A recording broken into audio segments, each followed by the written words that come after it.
Bienvenidos, hermanos, a Pater Noster. Te saluda tu hermano José Manuel Gutiérrez. Tenemos hoy a un invitado de excepción, al hermano William Toro. Buenas tardes, hermano. Hermano José Manuel, muchísimas gracias, hombre, por la invitación. Es un honor, hombre, poder estar aquí en tu canal. Muchas gracias, hombre. Gracias a ti, hermano, porque este testimonio se iba a dar hace ya unos mesecitos atrás, ¿no? Pero por cuestiones que no vienen al caso, pues se ha retrasado pues hasta el día de hoy, y gracias a Dios podemos darle gracias a Dios que el hermano pues finalmente pues esté aquí hoy. Pues el Claro, hermano como dice Dios, los tiempos de Dios son perfectos. Si este era el así momento, es. pues este ha de ser. Así es. Pues el testimonio del hermano es un testimonio que aún no tenía algo parecido en el canal, porque ha sido ateo, ha estado metido en el mundo del ocultismo, satanismo, también el rock, ¿no? Música también en todo este mundo, ¿no? En todo el mundo del ocultismo, ¿no? En el cual se le rinde culto al enemigo del género humano. Y es un testimonio que no va a dejar indiferente a nadie y que yo espero que ayude a muchísimas personas pues, que estén metidas en este mundo y que aprendan también a decirle no al diablo y decirle pues sí a Jesús, ¿no? Y esta es la experiencia que nos trae el hermano William, pero antes le he pedido que nos dé un pequeño aviso. Claro que sí, mi hermano. Bueno, nuevamente gracias pues por la invitación. Muchas gracias pues a todas las personas que puedan estar viendo esta entrevista en este momento, a las personas que lo vayan a ver más adelante, ¿cierto? Y bueno, como ya lo decía el hermano, mi nombre es William Toro. Yo tengo también un canal de YouTube llamado Enfoca tu Fe. Y como lo hablábamos fuera de cámaras con el hermano José, y la idea es pues también anunciarles que dentro de poco en el canal, este próximo sábado 9 de diciembre, en el canal tendremos un retiro espiritual. Primero, gratis. O sea, esto para muchas personas es, ay, venga, ¿cuánto vale? No, hacer un retiro gratuito. Y es un retiro virtual. O sea, es decir, se va a poder vivir tanto en vivo como en diferido. Es decir, las personas que de pronto ese mismo 9 de diciembre no puedan verlo, pero, ay, yo quería vivir el retiro, no importa, al día siguiente o al rato, cuando quiera, va a poder acceder y vivir su retiro espiritual. Es un retiro espiritual que va a iniciar a las 8 de la mañana, hora Colombia. ¿Ya? Hora Colombia, 8 de la mañana, hora Colombia, estará iniciando el retiro espiritual con la Santa Misa. El retiro inicia con la Santa Misa y de allí en adelante ya empezarían obviamente las charlas. El retiro se va a llamar Católico Enfoca tu Fe. Y es un retiro que va a estar enfocado para todos los católicos, con el respeto de pronto de los hermanitos que no sean católicos o que incluso no sean cristianos. Este no va a ser un retiro de apologética donde vamos a dar razones de nuestra fe. Este va a ser un retiro para católicos, encender nuestra fe, volver a encender esa llamita de amor con el amado. Entonces va a ser eso, para volver como a enderezar nuestro camino y como bien lo dice el título, para enfocar nuestra fe, de que no es una sola fe porque sí, ni que tampoco sea entonces un extremo racionalista, sino saber cómo guiar nuestra formación, pero con una adecuada espiritualidad. De eso se va a tratar el retiro, entonces es para todos, para el que sabe mucho o como para el que sabe poco, pero la idea principal es vivir este retiro de la mano de nuestro Señor Jesucristo. Pues ahí queda la invitación y no tenemos excusa. No tenemos excusa porque va a quedar ahí en el canal. Lo pueden ver, como ha dicho el hermano, en diferido y pues no nos lo podemos perder. Yo al menos, yo no me lo voy a perder. Yo no sé ustedes, pero yo seguro que no me lo pierdo. Pues bien, hermano, pues me gustaría, ¿no?, que nos contara pues cómo fue su vida, ¿no? Desde un comienzo, ¿no? Cuando estuvo pues dentro de ese mundo del ocultismo, ¿no? De la brujería, del ateísmo, etcétera. Claro que sí, mi hermano. Antes de llegar al punto de cómo fue ese proceso en el durante que yo estuve metido pues como en ese mundo tan oscuro, yo siempre suelo contar como el origen. ¿Por qué? Porque yo cuento siempre el origen de cómo se dan las cosas. Ya cuando uno ha madurado de pronto en la fe, ya como en el punto en el que de pronto puedo estar en este momento por gracia de Dios, literalmente por gracia de Dios, ya uno va comprendiendo que hay muchas cosas que requieren sanación. Y esa sanación no solamente es aceptar que yo puedo tener un problema o que lo haya tenido en algún momento, sino darme cuenta cómo fue el origen desde mi niñez, o cosas que de pronto hayan hecho los padres, o una circunstancia, un momento específico de la vida, o momentos específicos en la vida que hayan detonado decisiones contrarias a la fe más adelante, en la adolescencia, en la adultez, y muchas veces esto se origina por momentos en la infancia, que solamente cuando uno hace una retrospectiva puede en realidad darse cuenta de que muchas de estas situaciones fueron pequeños detonantes que fueron llenando el vaso como hasta que llega a rebosar y hasta que ya simplemente se derrama. Y uno simplemente no se dio cuenta porque fue un cúmulo de pequeñas situaciones, pequeñas o muy grandes, pero que al final de cuentas terminaron desembocando en algo como lo que yo tuve como en mi vida pasada, antes de mi conversión pues al catolicismo, ¿ya? Entonces esto yo siempre lo inicio pues diciendo que yo nací un 31 de enero de 1987 en Medellín, Colombia. Nací en una familia católica, pero como yo siempre le llamo, una familia católica light, ¿ya? ¿Por qué católica light? Porque es la típica familia católica que normalmente es, yo soy muy católico, pero porque voy a misa los domingos, o porque no me pierdo un bautismo, o porque no me pierdo una primera comunión, pero paré de contar, o porque hago el rosario cuando se muere cualquier familiar, esto, pero no es que haya un conocimiento profundo de lo que es la fe católica o el por qué creemos en lo que creemos, ¿cierto? Y en este sentido yo no es que culpe a mis padres por esto, porque muchas veces, y tristemente hay que decirlo, tenemos también una deficiente formación catequética en muchas de nuestras parroquias, ¿ya? La Iglesia Católica tiene todo, todas las respuestas a los interrogantes, las dudas, las vivencias, pero muchas veces la forma de transmitirlo de algunos sectores dentro de una catequesis, a veces tristemente algunos sacerdotes, es deficiente. Entonces, el católico muchas veces por iniciativa propia no va en búsqueda de esas respuestas, sino que se queda con lo que le fue transmitido de generación en generación, lo que aprendieron de los abuelos, lo que uno aprendió de los papás, y entonces uno se queda también como en esto y piensa uno o se arraigan que esa es la fe y no hay nada más allá. Entonces, cuando le presentan a uno otro tipo de cosmovisiones, con otro tipo de respuestas, con otro tipo de profundidades, como uno tiene una fe tan lineal y tan simplemente tradicional o por costumbre, pues entonces uno va a ver con muchísimo más, va a ver mucho más robusto cualquier otra ideología o postura que se le presente en el camino, ¿ya? Entonces, en ese sentido, yo no culpo a mis padres, pero sí sé que había una fe light en ese sentido, ¿ya? Entonces, pero gracias a ellos que me dieron, obviamente, el sacramento del bautismo a mi temprana edad. Si no, entonces también, quién sabe cómo hubiese sido de peor mi experiencia. Cuando yo tenía 2 años, fui víctima de un atentado. Era una época de mucha violencia en Medellín. Y resulta que mis papás habían sido invitados a ser padrinos de bautismo de una niña en un municipio cercano, en un pueblo cercano a Medellín, en el departamento de Antioquia. Entonces, me habían llevado, yo tenía 2 añitos, mi madre estaba en embarazo de mi hermana.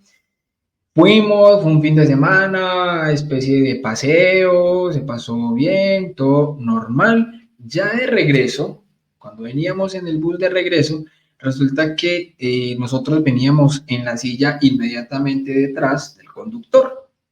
Y el conductor tuvo una discusión con unos sujetos de una camioneta por velocidades, pues como tal, encontradas allí, ¿cierto? Entonces, eso fue en pleno semáforo de un sector muy conocido en Medellín que se llama Colpisos. Entonces, en ese sector del semáforo de Colpisos, el conductor del bus se puso a discutir con la gente de la camioneta y la gente de la camioneta sacó un revólver. Y como le fueron a disparar al conductor, resulta que el bus siempre iba a buena velocidad. Desde el momento de disparar no le dieron al conductor, sino a lo que iba detrás del conductor, que de hecho era en la ventanilla mi papá, que me llevaba mi cargado. Entonces a mi papá le entró la bala por acá por el hombro y al salir me entró a mí, que me entró de hecho a 2 centímetros del corazón, me atravesó el hígado y cuando la bala salió le dio también a una niña en la cabeza. La niña tenía 7 años. La niña falleció cuando los dos nos fueron a entrar a cirugía. Pues obviamente por estar acá contando el cuento, efectivamente yo sobreviví. Muchos a mí me decían que eso había sido un milagro de Dios, porque pues un niño de 2 años, ¿cómo iba a sobrevivir a semejante atentado? Una bala que le atraviesa 2 centímetros del corazón, le atraviesa el hígado. El médico que me atendió le decía a mis papás que había sido un milagro que yo hubiese llegado consciente y llorando, porque esto ayudó mucho, obviamente, para que yo me salvara, ¿cierto? Pero yo esto siempre lo cuento y lo enmarco en el sentido de que siendo yo más mayorcito, ya cuando yo era ateo, a mí me decían eso, ay, es que Dios a usted lo tiene para cosas muy grandes. Y mi respuesta como ateo era, ¿cuál que Dios me tiene para cosas grandes? Es muy sencillo, el médico que a mí me salvó la vida fue un gran profesional, pero ahí no hubo mano de Dios por ningún lado, ¿cierto? Yo sí lo veía de una manera muy materialista, muy naturalista, solamente lo que pudo hacer la mano humana allí y ya, nada más. Hoy en día, obviamente, mi pensamiento es completamente diferente. Tanto es así que por milagro divino, ya teniendo yo mi hijo, y esto no lo he contado yo en otros testimonios, ya teniendo yo a mi hijo, cuando mi hijo tenía más o menos 3, 4 años, hubo que llevarlo donde un pediatra que fuese particular.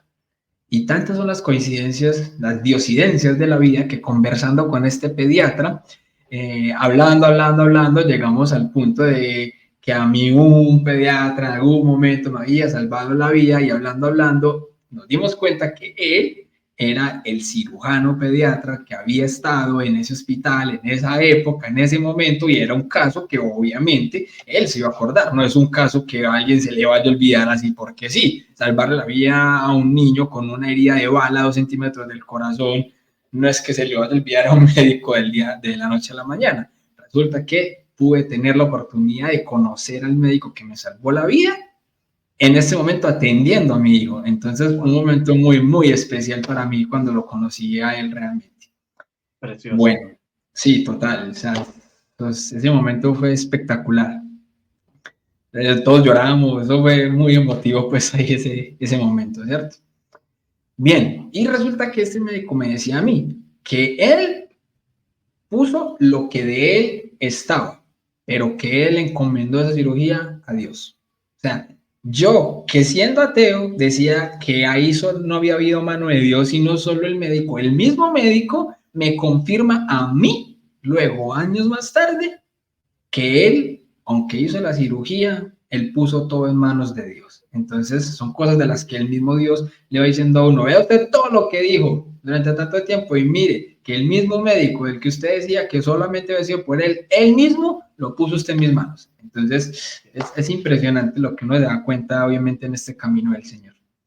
Bien, continuando, hombre, con la historia, yo fui creciendo y cuando estaba, no sé cómo se manejará en España, pero pues aquí obviamente los grados escolares son primaria, secundaria y ya luego obviamente la universidad, pues que es la profesional, ¿cierto?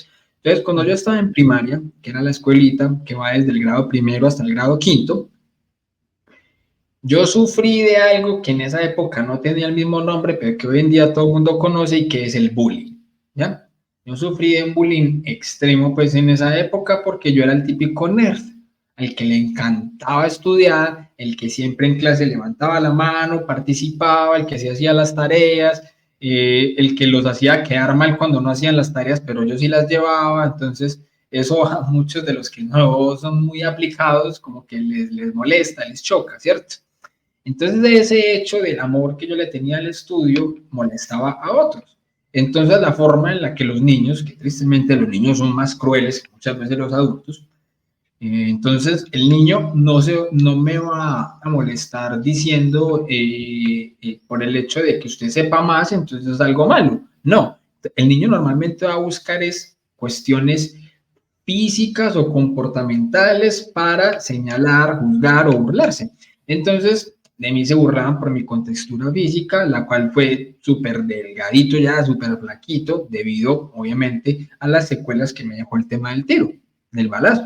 ¿Por qué? Porque yo, incluso cuando tenía los 2 años, era gordito, y todo, yo chito. Entonces, la cosa es que a partir del tiro, la cirugía y todo eso, pues mi contextura física cambió totalmente. Y bueno, bendito sea el Señor, pero de mí se burlaban mucho por eso, ¿cierto? El cabello, que esto, lo otro. Entonces, uno se sentía mal. Y cuando uno trataba entonces de impedirlo o de enojarse, entonces terminaban dándome severas y tremendas palizas. Entonces cada rato llegaba yo aporreado a la casa, ¿cierto? Ay, y entonces uno como, porque yo sabía que mi mamá era una fiera, entonces si se metían con su niño, ¿cierto? Entonces ella iba a poner problema, entonces yo más bien decía, me caí o cosas así de esas, ¿ya? Hasta un día que, por ejemplo, hasta un adulto, que era un señor que le permitía el ingreso a la escuela y él vendía mangos en los descansos, vendía mangos. Entonces fue un día que nosotros teníamos pues como muchas dificultades económicas y hubo un día en el que yo no llevé pues como merienda, algo pues como para comer en el descanso, y el del mango se dio cuenta y me dijo, ¿sabes qué? Le voy a regalar un mango si se come una cuchara de sal. Y la cuchara era de este tamaño, la cuchara. Y bien, yo acepté y me comí esa cucharadota de sal. Me la comí toda. La cuestión ahí es que no hubo mango. Entonces sí me comí la cuchara, pero no me dieron el mango. Y la cuestión es que mi mamá se dio cuenta porque efectivamente me pegué, me era enfermar. Entonces, yo me enfermé y obviamente mi mamá, para poner problemas, se dio cuenta quién era. Me dieron el mango, pero el tema es que no era por el mango. El tema es que en ese sentido ya no solamente era el nerd, el flaco, la cosa, sino que también era el soplón, el sapo. Entonces ya también por eso aumentele más el bullying. Entonces a veces, muchas veces los padres, los profesores, eh, no alcanzamos muchas veces como a dimensionar eh, lo que puede generar este tipo de bullying o de acoso como es dentro de los niños. Hay algo que son bromas y listo, y es natural y normal, pero hay cosas que ya traspasan la línea y lo marcan a uno de por vida. Porque como decía ahorita, listo, llegaba hasta entonces quinto de primaria. Cuando yo salí de quinto de primaria, esa escuela no tenía bachillerato. En otros colegios que solo tenían bachillerato, otros que eran solamente primaria, o habían algunos que eran pues primaria y cuando salía de quinto pasaba directamente en el mismo colegio pues a sexto o a primero bachillerato, como se decía en otra época, ¿cierto? El hecho es que esa escuela donde yo estaba no tenía bachillerato. Cuando yo salí de quinto, nos debíamos mudar de casa para poder estar más cerca del colegio en el que yo iba a entrar a bachillerato. Hombre, pues te cuento que en ese momento para mí fue como un respiro en el saber que ya no iba a tener que volver a verle la cara a ninguno de mis agresores de toda la infancia, de toda la primaria, ¿cierto? Entonces, en ese sentido, yo tomé una decisión personal cuando yo entré a bachillerato y es, esto que yo he vivido jamás me va a volver a pasar. Entonces, el pensamiento que yo dentro de mi niñez y lo que yo tenía era, ¿cómo hago para que esto a mí no me vuelva a pasar?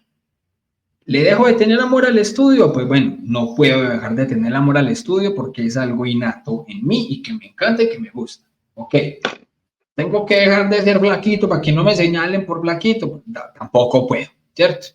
¿Yo qué sí está en mis manos hacer para que esto no ocurra? Bueno, lo que está en mis manos, lo que está en mis posibilidades es hacerme uno con ellos, ser uno de ellos, ser uno de los que también dicen groserías, también son desaplicados, también entonces le van a hacer bullying a otros para que no me miren a mí, sino que desvíen su atención hacia otro, ¿ya? Y si yo les ayudo a ellos en ese bullying que le van a hacer entonces a otros, pues entonces a mí no me van a estar molestando. Entonces, voy a hacer de cuenta que yo era uno de esos que me molestaban a mí. Cuando entré entonces al colegio, yo voy a ser uno más con ellos. Y efectivamente empecé a imitar todo lo malo.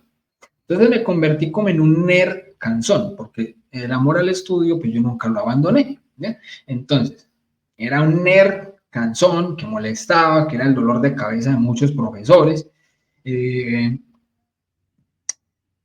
A ver, aquí yo hago siempre me devuelvo un momentico para poder hacer un contexto, y es que cuando yo tenía 7 años y estaba en tercero de primaria, mi papá compró el primer equipo de sonido que tuvimos en nuestra casa, y yo moviendo la perillita de donde sintonizaba las emisoras, pues obviamente yo no entendía mucho, pero pues sabía que ahí se movía y cambiaba de emisoras. Entonces me aprendí en dónde quedaba la agujita en el sonido que a mí me gustó. Y era una emisora que en Colombia se llamaba Veracruz Estéreo. Y era una emisora donde ponían todo el rock y metal clásico, que hoy en día pues llamamos clásicos, pero que en esa época eran muchas canciones que recién estaban obviamente saliendo, ¿ya? Entonces allí empecé a conocer un montón de bandas y lo empecé a hacer por mi propia cuenta. Y no había pues como quien me dijera como, no, eso está mal o algo así, no, es la música que le gustó a él, punto, ¿ya? Entonces era como lo que yo escuchaba, incluso tuve un Walkman, para los que hoy en día, por ejemplo, pueden estar escuchando la palabra Walkman, pero los más adultos pues, de pronto sabrán, pero los más jovencitos como, ¿qué es eso? Esa tecnología existió. Entonces, bien, yo tuve pues obviamente como mi dispositivo, escuchar música y esto. Entonces yo me fui como enrolando muy como por esa misma línea. Y como dicen por ahí, Dios los hace, ellos se juntan, el diablo igual, entonces lo que sea. Conocí a un amigo en el colegio que también le gustaba esa música y que incluso sabía y conocía mucho más que yo. Entonces él me empezó a mostrar otras bandas y me empezó a enseñar más. Entonces ahí ya empecé yo a diferenciar lo que eran los géneros. Y el género que más me gustó a mí fue el heavy metal. Y empecé a conocer muchas bandas, entonces me empecé a dejar crecer el cabello y resulta que en el colegio era prohibido el cabello largo para los hombres.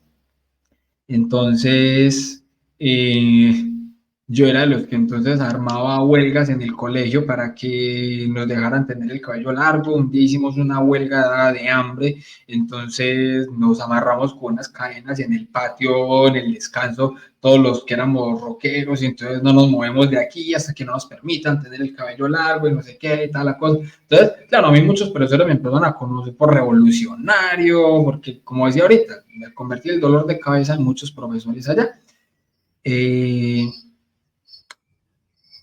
Este mismo amigo me presentó a otros amigos, como es obviamente evidente, siempre que hay como una bola de nieve en ese sentido, ¿cierto?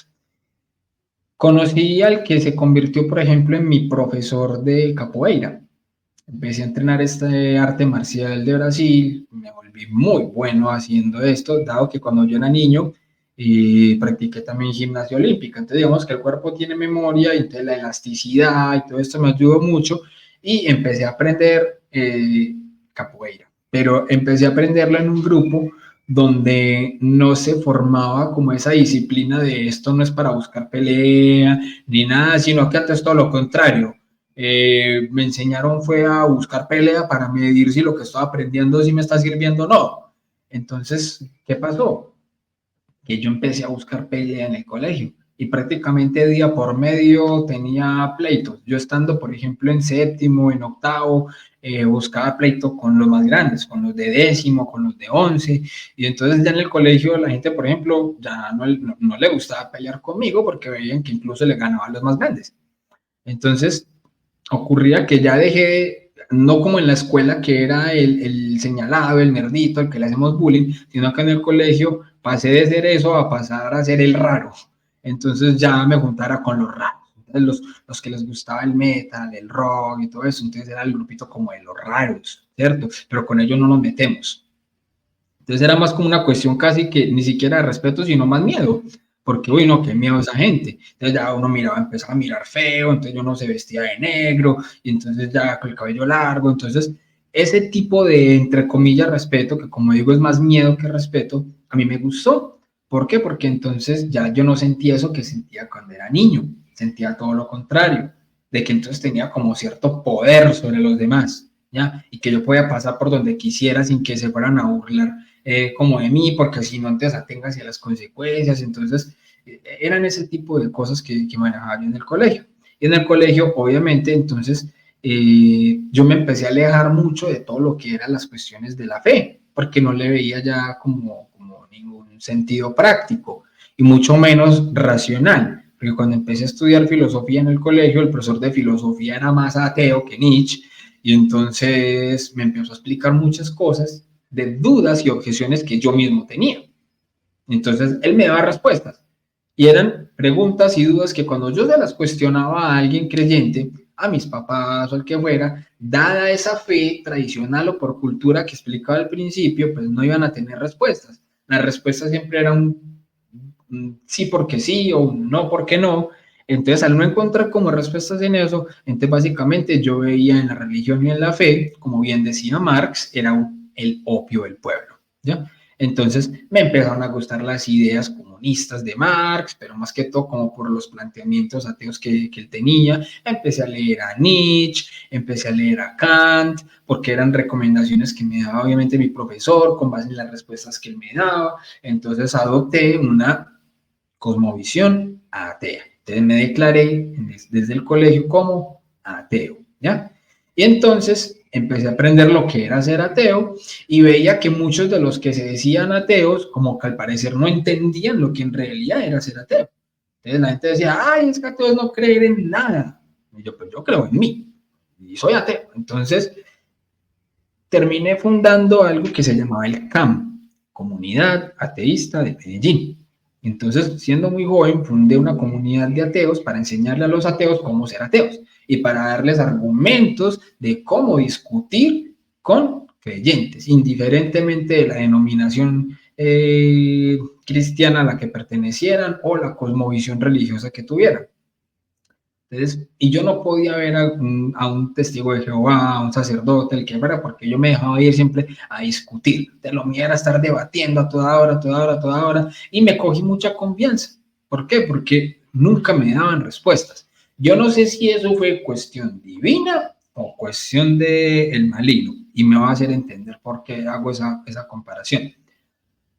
Porque yo no entiendo todavía cómo durante tanto tiempo, existiendo algo tan hermoso como es la apologética, nunca me crucé con un apologista que realmente me pusiera los puntos sobre las sillas y pum, vea, le doy respuesta a esto, pum, le doy respuesta a lo otro. Porque hoy en día yo veo que muchas de las objeciones que yo tenía eran objeciones incluso sencillas de responder, pero que el católico o el cristiano, por estar mal formado, no daban respuestas claras al respecto. Entonces yo veía que quien tenía la razón siempre era yo, porque no veía respuestas, y quien tenía como más coherencia a la hora de expresar algo era yo. Entonces, en ese sentido, yo pensaba siempre que el que tenía la razón era yo, incluso teniendo discusiones con sacerdotes. Yo le preguntaba a un sacerdote, señor cura, ¿usted cree en Alá?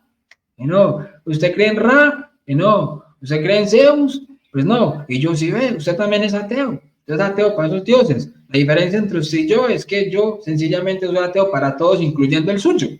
Le decía yo. Entonces, pero no me daba como más razones de ahí hacia allá. Y cuando mucho era como, por ejemplo, mi abuela o alguien, ay, mijito, Dios te ama. Es a lo que más va a llegar. Y yo ¿cómo hago para saber eso? Primero demuéstreme que Dios existe y luego hablamos de su amor, ¿ya? El tema es que yo mismo leyendo fui como avanzando en todo esto y me vine a dar cuenta de que habían planteos desde el ateísmo que no me terminaban de cerrar y habían algunos planteamientos, pero no desde la parte teísta religiosa, sino que veía incluso desde la parte más ocultista, ¿ya? Que ellos sí creían en cuestiones sobrenaturales, pero no creían en nada religioso. Entonces yo me empecé también a cuestionar muchas cosas y en ese cuestionamiento entonces terminé más bien por dejar de lado el ateísmo y abracé más bien lo que se conoce como el agnosticismo, ¿ya? Entonces en ese caminar yo terminé volviéndome agnóstico y entonces ahí ya lo que empezaba a hacer era cuestionar a ambos. Cuestionar al ateo, ok, demuéstreme que no existe, porque yo mismo planteándome eso, yo, bueno, ¿cómo demuestro que Dios no existe? Me di cuenta que no podía demostrar que Dios no existía. Ok, bueno, no puedo demostrar esto, pero tampoco podría demostrar que Dios existe. Pues no tenía como el camino, las herramientas, digámoslo, teológicas o apologéticas en ese momento a la mano, como para poder decir, bueno, por acá puedo quizás buscar esas respuestas. No, yo más bien lo que hacía era tratar de buscar objeciones, no respuestas. Entonces, por eso terminé como agnóstico y cuestionando a ambos lados. Demuéstreme que no o demuéstreme que sí. A ver qué, estoy abierto. Que como abierto, a ver quién me lo demuestra, ¿ya? Y quien me lo terminó demostrando fue el lado oscuro. Pero me mostraron desde la brujería. Yo en ese momento no entendía lo que era el término nueva era. Yo lo vine a conocer después de mi conversión. Pero hoy entiendo que todo eso que se me explicó en algún momento, el mismo profesor de capoeira que yo tuve, él practicaba todo esto. Y me enseñó mucho de este mundo. Pero como yo nunca tragaba entero, yo me metí a investigar muchísimo más y terminaba muchas veces conociendo más. Tanto es así que me metí tan profundo que yo mismo empecé entonces a conseguir libros y a practicar mucho de esta brujería. ¿Por qué? Porque me funcionó. Entonces yo que me di cuenta, ok, sí existe algo sobrenatural, pero ahí es donde entra a jugar un papel tan importante el tema del problema del mal, porque yo entonces asumía, ok, es posible que Dios sí exista, o sea, da la posibilidad que puede que sí exista, pero si existe, es un Dios malo. Esa era mi conclusión. Si Dios existe, es un Dios malo, ¿ya? Y ahí sí, obviamente, desplegaba todo lo que eran los argumentos del problema del mal. Más allá de eso, incluso yo mismo me di a la tarea de leer la Biblia. La leí más o menos 3 veces, entre siendo ateo, agnóstico y este proceso, más o menos me leí la Biblia 3 veces, porque yo decía que ley de la guerra, conoce a tu enemigo para poder pelear contra él. Entonces, ¿yo qué hacía? Me leía las escrituras para poder utilizar las mismas escrituras a la hora de debatir con cristianos, a la hora de debatir con creyentes, ¿ya? Y yo, por ejemplo, siempre les planteaba el tema del diluvio, y les decía que cómo es posible que si Dios mismo tiene un mandamiento que dice no matarás, pues cómo es posible que él mismo haya matado a tanta humanidad. Ah, que por el pecado era la respuesta recurrente. Y mi contrarrespuesta era, ok, entonces, ¿qué pasó con tantos bebés y fetos? Entonces, ¿Dios no era pro vida? Entonces, ¿cómo es la cuestión? O una sociedad de bebés y de fetos malvados, ¿cierto? Y hasta ahí llega el creyente. ¿Por qué? Porque ¿qué respuesta va a dar un creyente a esa afirmación? Bueno, obviamente hoy en día sí podemos dar respuestas coherentes ante ese tipo de cuestionamientos, pero en ese momento, y para un creyente mal formado, pues hasta ahí va a llegar. Y no porque entonces deje de ser cristiano, católico o creyente, no, pero eso lo que va a reafirmar es la postura mía. Si el creyente a mí no me da respuestas, pues yo voy a seguir arraigándome que quien tiene la razón soy yo, porque no me dieron respuesta. Te sigo pensando que soy yo el que tiene la razón, así esté equivocado, ¿ya? Entonces, empecé a pensar que Dios era malo, me metí por el problema del mal, pero también veía, obviamente, el tema del satanismo, y yo decía, no, es que ni con el uno ni con el otro.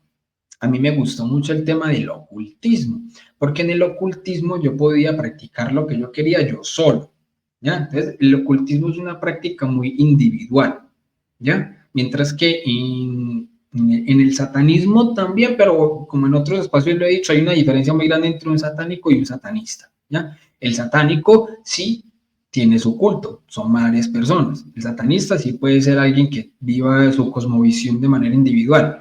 Ahora bien, el tema es que yo como ocultista lo que decía era que ni con el uno ni con el otro.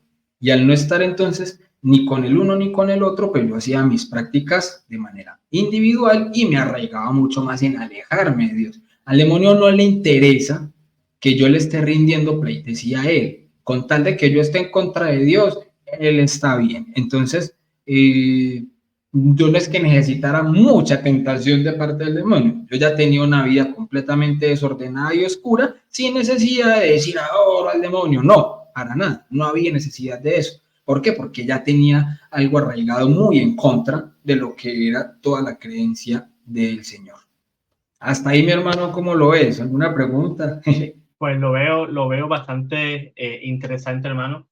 Y para los hermanos, ¿no? Que nos estén viendo, lo que ha explicado el hermano, ¿no? Que su opinión, ¿no? Sobre ese Dios malo, pues eso no es una cosa que se inventó el hermano William, no es una cosa que se haya inventado alguien recientemente, ¿no? Sino que es un error que ya viene arrastrándose desde el siglo II, ¿no?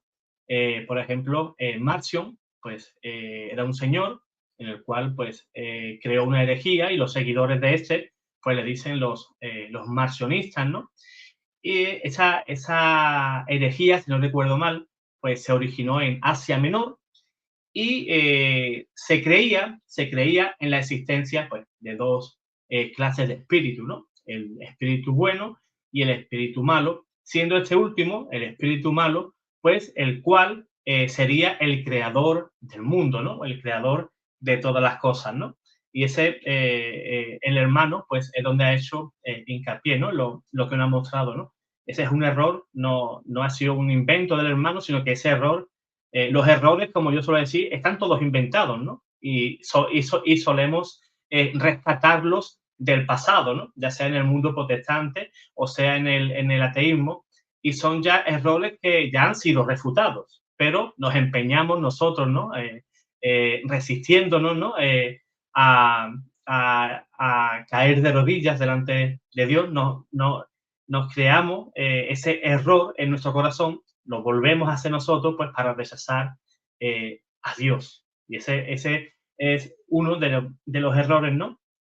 Del cual pues nos está hablando el hermano William, que no ha sido un invento de él ni una idea de él, sino que ese error ya existía, fíjense, desde el siglo II. Y muchas personas, hermanos, yo me he encontrado incluso compañeros de trabajo que pensaban, que piensan ahora igual como pensaba usted antiguamente, ¿no? Decía, bueno, es que si Dios existe es que es malo, porque fíjate, ocurre tal conflicto allí. Si Dios fuera bueno, pues Dios evitaría esos conflictos, ¿no? No permitiría que hubiera hambre, no permitiría que hubiera guerra, no permitiría, ¿no? Y siempre se está pleiteando, pues, con Dios, ¿no? Siempre se le echa la culpa de todo a Dios sin que haya ningún elemento humano, ¿no? Ninguna persona que haya incidido en que ese problema o esa problemática exista.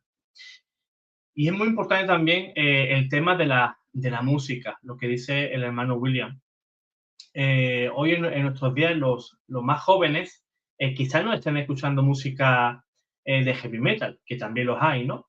Pero también hay chicos que escuchan música de cualquier tipo, ¿no? Ya sea reggaetón o de cualquier otro tipo, que lo que hacen ese tipo de música pues es reeducar de una manera negativa a nuestra juventud y en vez de ese joven de ir ganando buenos valores, ¿no? Valores cristianos, ¿no? Pues sin darse cuenta, escuchando ese tipo de música, ya sea el heavy metal, que hay muchas canciones que son satánicas, pero de todas, ¿no? Que las letras pues son inequívocamente pues que están en contra de Dios. Incluso una vez, hermano, me encontré yendo a recoger a mi niño del colegio y me encontré a un par de chicos así con indumentaria heavy metal y tenían una camiseta negra, totalmente negra, y se veía aquí un gran dibujo aquí delante en el pecho, grande, ocupaba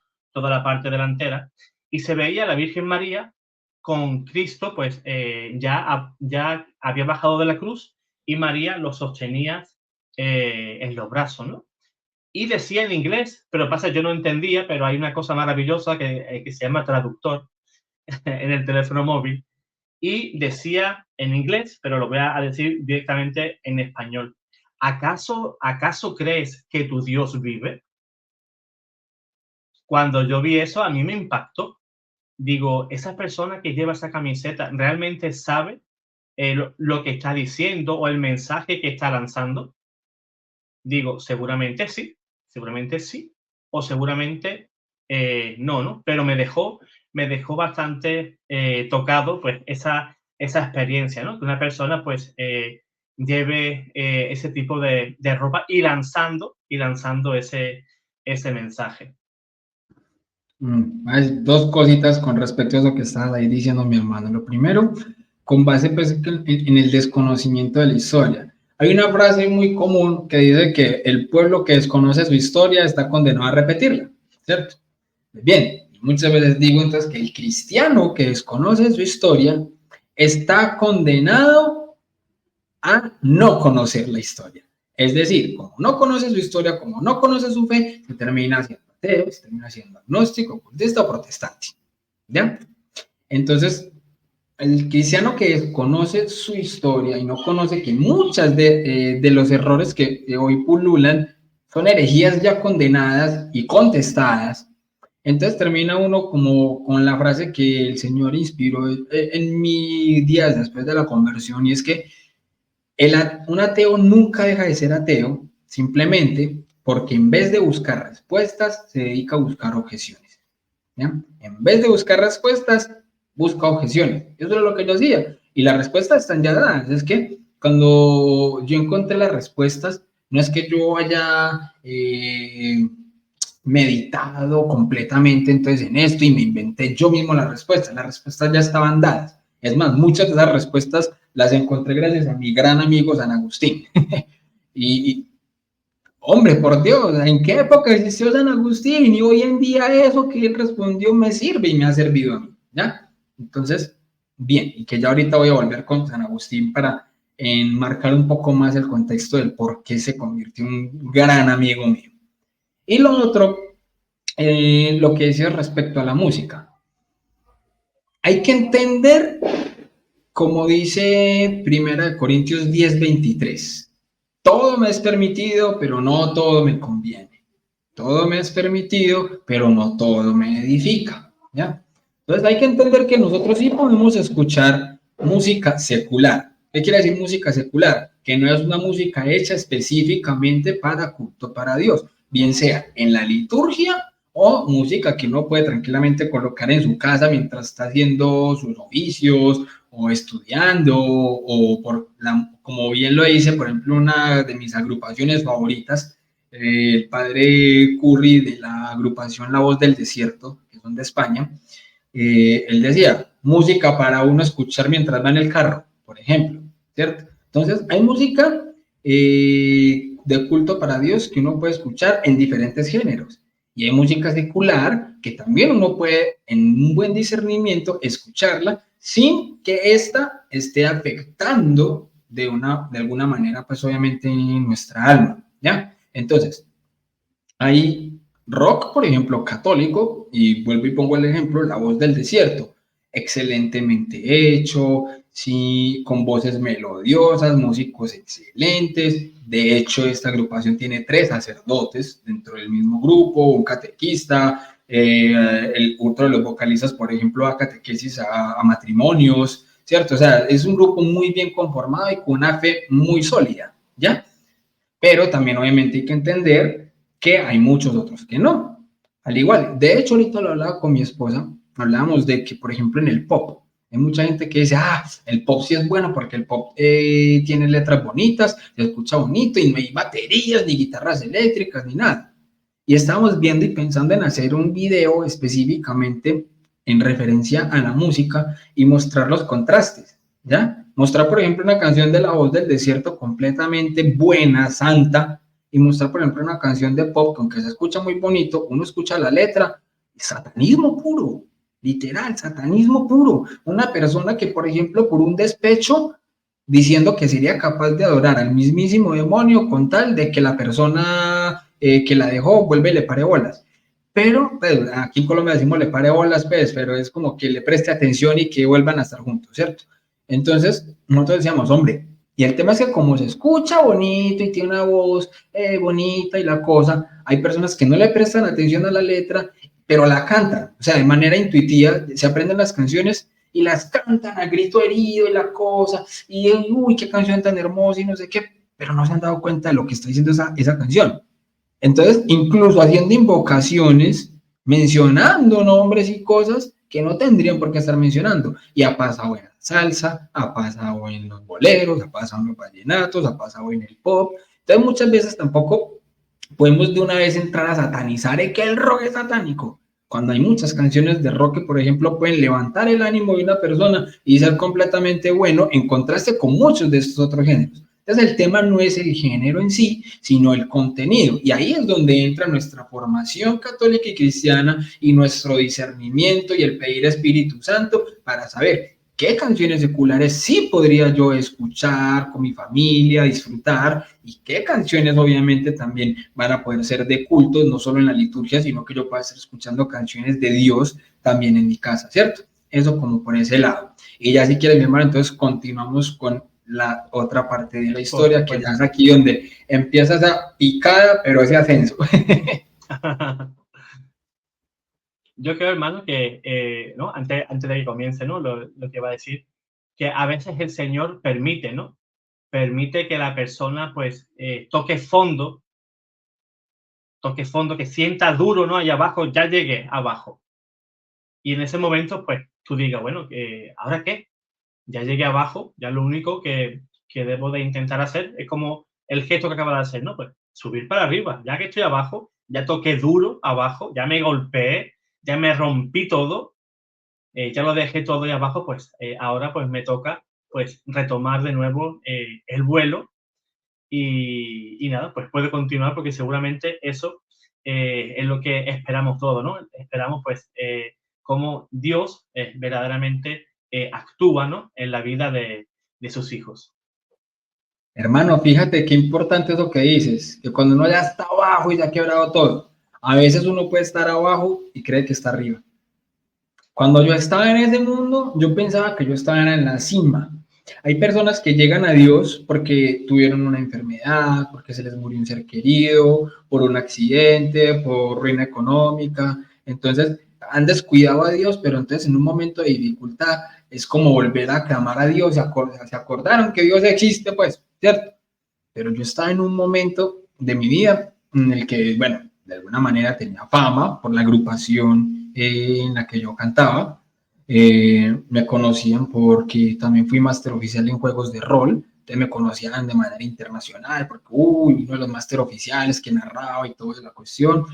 Me conocían porque entonces también participaba en la logística de traer agrupaciones del exterior, casi siempre incluso de España, traer agrupaciones a Colombia. Entonces me conocían mucho por eso, pero entonces conocían era como esa faceta, esa máscara que tenía yo, y entonces claro, yo me sentía con poder y tenía un empleo en el que manejaba el área de informática de la sección de idiomas de la universidad, de una de las universidades más conocidas en Colombia, que es la Universidad de Antioquia. Entonces, en la Facultad de Idiomas, yo era el que manejaba todo el área de infraestructura informática. Entonces, tenía un empleo en el que ganaba buen dinero, tenía fama, tenía de todo. Entonces, claro, digamos que el demonio me sostenía bien en donde yo estaba y yo no veía necesidad de Dios por ningún lado, ¿no? Entonces, para mí era mucho más difícil poder haberme acercado a Dios, dado que cuando uno entra en el mundo del ocultismo, una de las, digámoslo, uno de los requisitos, digámoslo así, es enfriar el corazón, tener un corazón frío, al punto de que la filosofía de un ocultista se convierte en primero yo, segundo yo, tercero yo, cuarto yo, quinto yo, y cuando yo le hago un bien a alguien es porque si yo le hago un bien a ese otro alguien, es porque eso de alguna manera me conviene a mí. Entonces sigue siendo primero yo. De hecho, antes de mi hijo, que es de mi matrimonio, ¿cierto? Yo tuve un hijo antes del matrimonio, ¿ya? En la vida, digamos, lo que es desordenada que teníamos. Pero yo a mi hijo lo amo muchísimo. Pero fíjate, hermano, que yo era tan desordenado en mi vida que, por ejemplo, este primer hijo que yo tuve, su bautismo fue en un cementerio. Fue un bautismo católico, porque obviamente ambas familias, digamos, lo que decían para en la cabeza, pues si yo llegara a decir que no, ellos conocían mi forma de pensar, ¿ya? Y yo, bueno, accedí, pero en ese momento yo trabajaba en el área, pues, en las oficinas de un cementerio.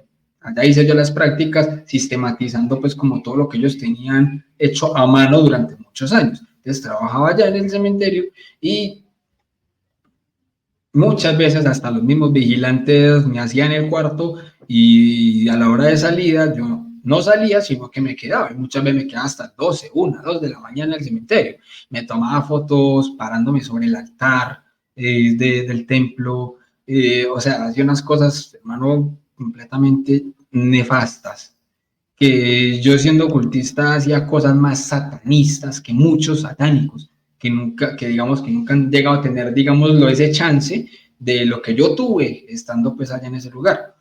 Pero el administrador fue el que a mí me propuso bautizar a mi hijo allí, porque a él le convenía históricamente de que ese cementerio se conociera en Colombia como el primer cementerio donde se ofició un bautismo, ¿cierto? Primer bautismo en un cementerio, que incluso de hecho allá hay una placa con esto. Entonces, allá bauticé a mi hijo. Entonces, yo era orgulloso porque fue en un cementerio. Indiferentemente de la doctrina católica con la que se le dio el sacramento, para mí, fue en un cementerio, ¿cierto? Entonces, eran ese tipo de cosas en las que yo me manejaba y andaba, y entonces no tenía necesidad de tener como un culto o mucha gente haciendo lo mismo que yo, no, antes digamos que yo era egoísta con lo que conocía en ese sentido, y lo hacía para mí mismo, no para lo que me convenía a mí, repito, la filosofía, primero yo, segundo yo, tercero yo, ¿ya?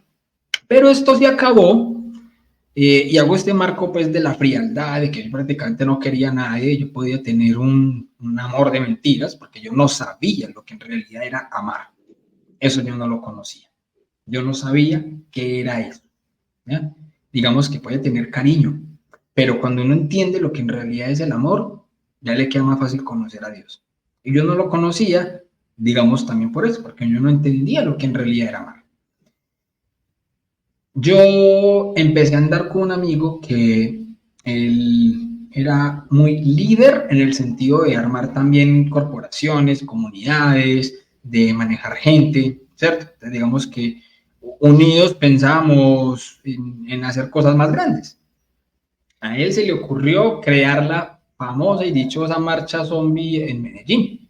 Fue la ciudad pionera en hacer la marcha zombie en Colombia, que de hecho luego nosotros éramos los que apoyábamos de manera logística y teórica a las demás ciudades en cómo implementar ellos también esa marcha.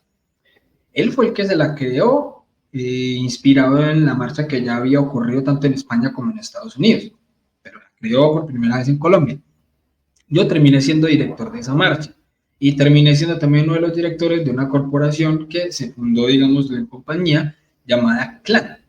Y en esa corporación hacíamos eventos también para diferentes tribus urbanas, de ellos, por ejemplo, los frikis y todo esto, los que jugaban rol, o los rockeros, muchísimas tribus urbanas, el cómic, el manga, el anime, ¿cierto?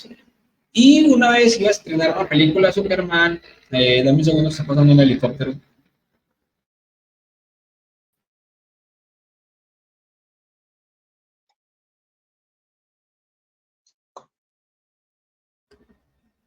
Creo que ahí ya. Hombre, bueno, entonces se iba a estrenar la película de Superman y nosotros teníamos acceso como a boletería, que se iban a regalar algunas boletas a los que llegaran con algún artículo de Superman o algo así. Y bueno, donde yo tenía la corporación, allá mismo yo vivía. Yo tenía una habitación en el segundo piso, una casa antigua que parecía pues un castillo, yo tenía una habitación allá y allá vivía yo. Yo me fui de mi casa eh, a corta edad, digámoslo así, porque no me gustaba seguir órdenes, ¿ya? Entonces, digamos que yo a mi mamá también la hice sufrir bastante por mi manera de pensar, mis ideologías, todo esto. Entonces, bien, yo me fui de mi casa, pero tenía mi trabajo, tenía la corporación, tenía todo lo que ya había mencionado ahorita. Y el trabajo mío quedaba a media cuadra de donde yo vivía. Entonces, ni siquiera transporte gastaba yo en ir al trabajo. Entonces, muchas veces mientras yo estaba en el trabajo, muchas veces incluso iba a la casa, descansaba un rato, volvía, iba, volvía. Y allí en una de esas idas y vueltas, estaba allí la mujer más hermosa del planeta. Allí la vi a ella, una rubia hermosa que estaba yendo por una boleta para Superman. Pero claro, como yo era el bad boy, el tipo que miraba feo, ¿cierto? Entonces, claro, yo llegué, bueno, tal cosa, él es el director, sí, mucho gusto, lo que sea, pero obviamente por dentro, wow, mujer tan hermosa, ¿cierto? Resulta que, claro, nos empezamos a conocer, y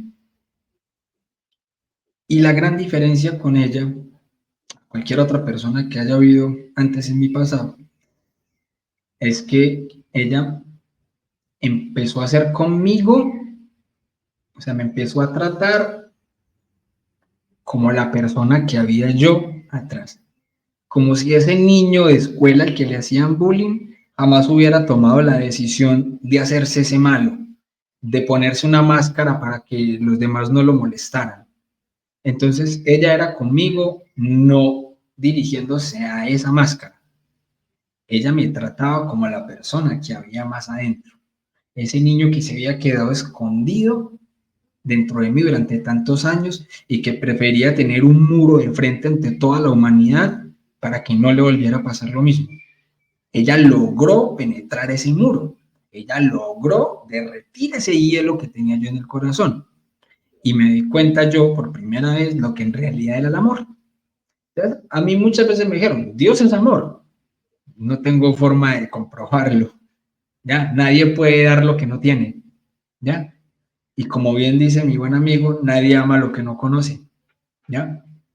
Que ahorita voy a ir con esa frase. Pero volviendo acá, yo con ella conocí lo que era el amor. Entonces ya yo tenía una puerta muy grande, abierta, a algo muy diferente. Era que yo ya no era primero yo, segundo yo, tercero yo. Yo ya todo lo hacía por ella, para que ella estuviera bien, ¿ya? Y entonces ya éramos los dos contra el mundo. Entonces, pero nosotros empezamos a vivir un noviazgo desordenado, no era un noviazgo en Dios, ¿ya? Y como no era un noviazgo en Dios, pues nosotros terminamos concibiendo un hijo, ¿ya? En ese noviazgo desordenado.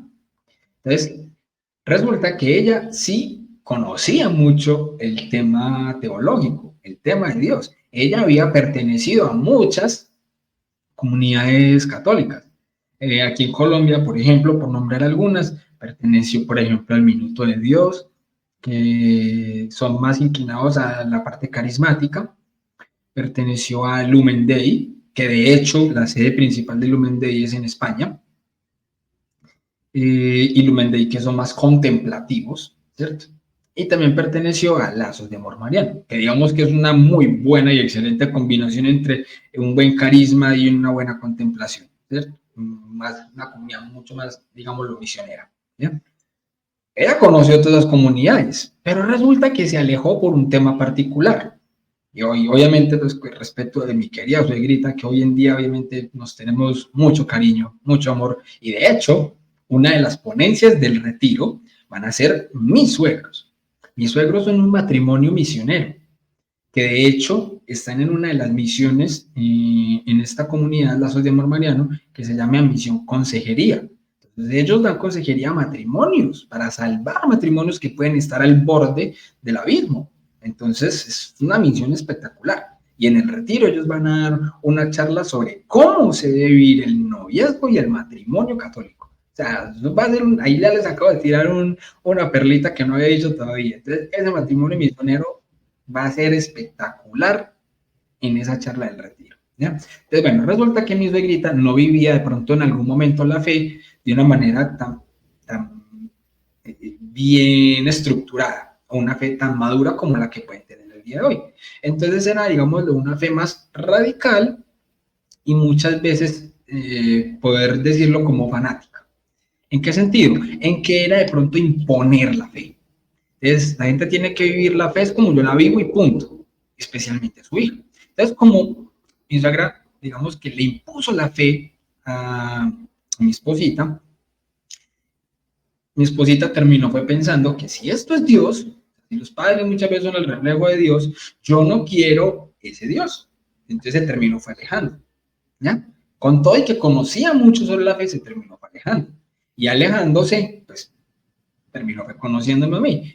Y no es que iba a llegar entonces donde el mejor ejemplo de cristiano, ¿ya? De hecho, yo empecé a mostrarle todos los argumentos que yo tenía en contra. Y ya ni siquiera eran argumentos de que no existe Dios, sino que eran argumentos anticristianos, en el sentido de Dios malo. O sea, ya como cultista, bueno, si este Dios es un Dios malo, entonces era un anticristianismo muy bien fundamentado, ya, aunque fuera equivocado, era muy bien fundamentado en el sentido de que él iba a señalar errores, por ejemplo, bíblicos, donde se muestra a Dios cometiendo genocidios y todo ese tipo de cosas, y que para las cuales muchos cristianos no están bien formados. Como decías ahorita, la cuestión del marcionismo. y por eso muchos decían que no había que incluir el Antiguo Testamento en las Escrituras, solo dejar el Nuevo para mostrarle a Dios amoroso y todo eso, y no al Dios vengativo de las Escrituras del Antiguo Testamento, no. Pero la Santa Iglesia es madre y es infalible a la hora de declarar el canon, y por eso sabemos cómo muy bien poder entender ya este tipo de cosas. De hecho, en mi canal tengo un video sobre esto, sobre el problema del mal, las Escrituras, el Antiguo Testamento, ese Dios malo de las Escrituras, refutando también a un español ateo de nombre Dallas, que algunos jóvenes conocen porque, o sea, tiene muchísimos seguidores y como ateo ha pervertido muchas mentes adolescentes, ¿ya? Entonces, bueno, hay que seguir refutando este tipo de cosas para que muchos también de los padres puedan tener respuestas cuando los jóvenes llegan hasta este tipo de cuestiones, ¿ya? Entonces, volviendo, resulta que mi esposita se alejó, me conoció a mí y como concebimos un hijo, ahí, hasta ahí llegó la cuestión con mi esposita en la vida alegre que estamos viviendo, de concierto en concierto, de fiesta en fiesta, de cosa en cosa, lo que ella no había podido vivir estando en su casa. Entonces, claro, se fue de la casa, empezó a vivir conmigo y fue una vida rebelde, ¿cierto? Cuando concebimos al niño, ella empezó a pensar, de hecho, que no quería este ejemplo, pues el ejemplo de lo que era yo para el niño. Entonces comenzó poco a poco a regresar a la casa de sus papás. Y sin yo saberlo, o sea, yo me di cuenta después del proceso mío de conversión, ahí fue que ya me contaron, que ellos durante casi un año estuvieron en un cenáculo de oración un día a la semana, haciendo el Santo Rosario, pidiendo por mi conversión, ¿ya?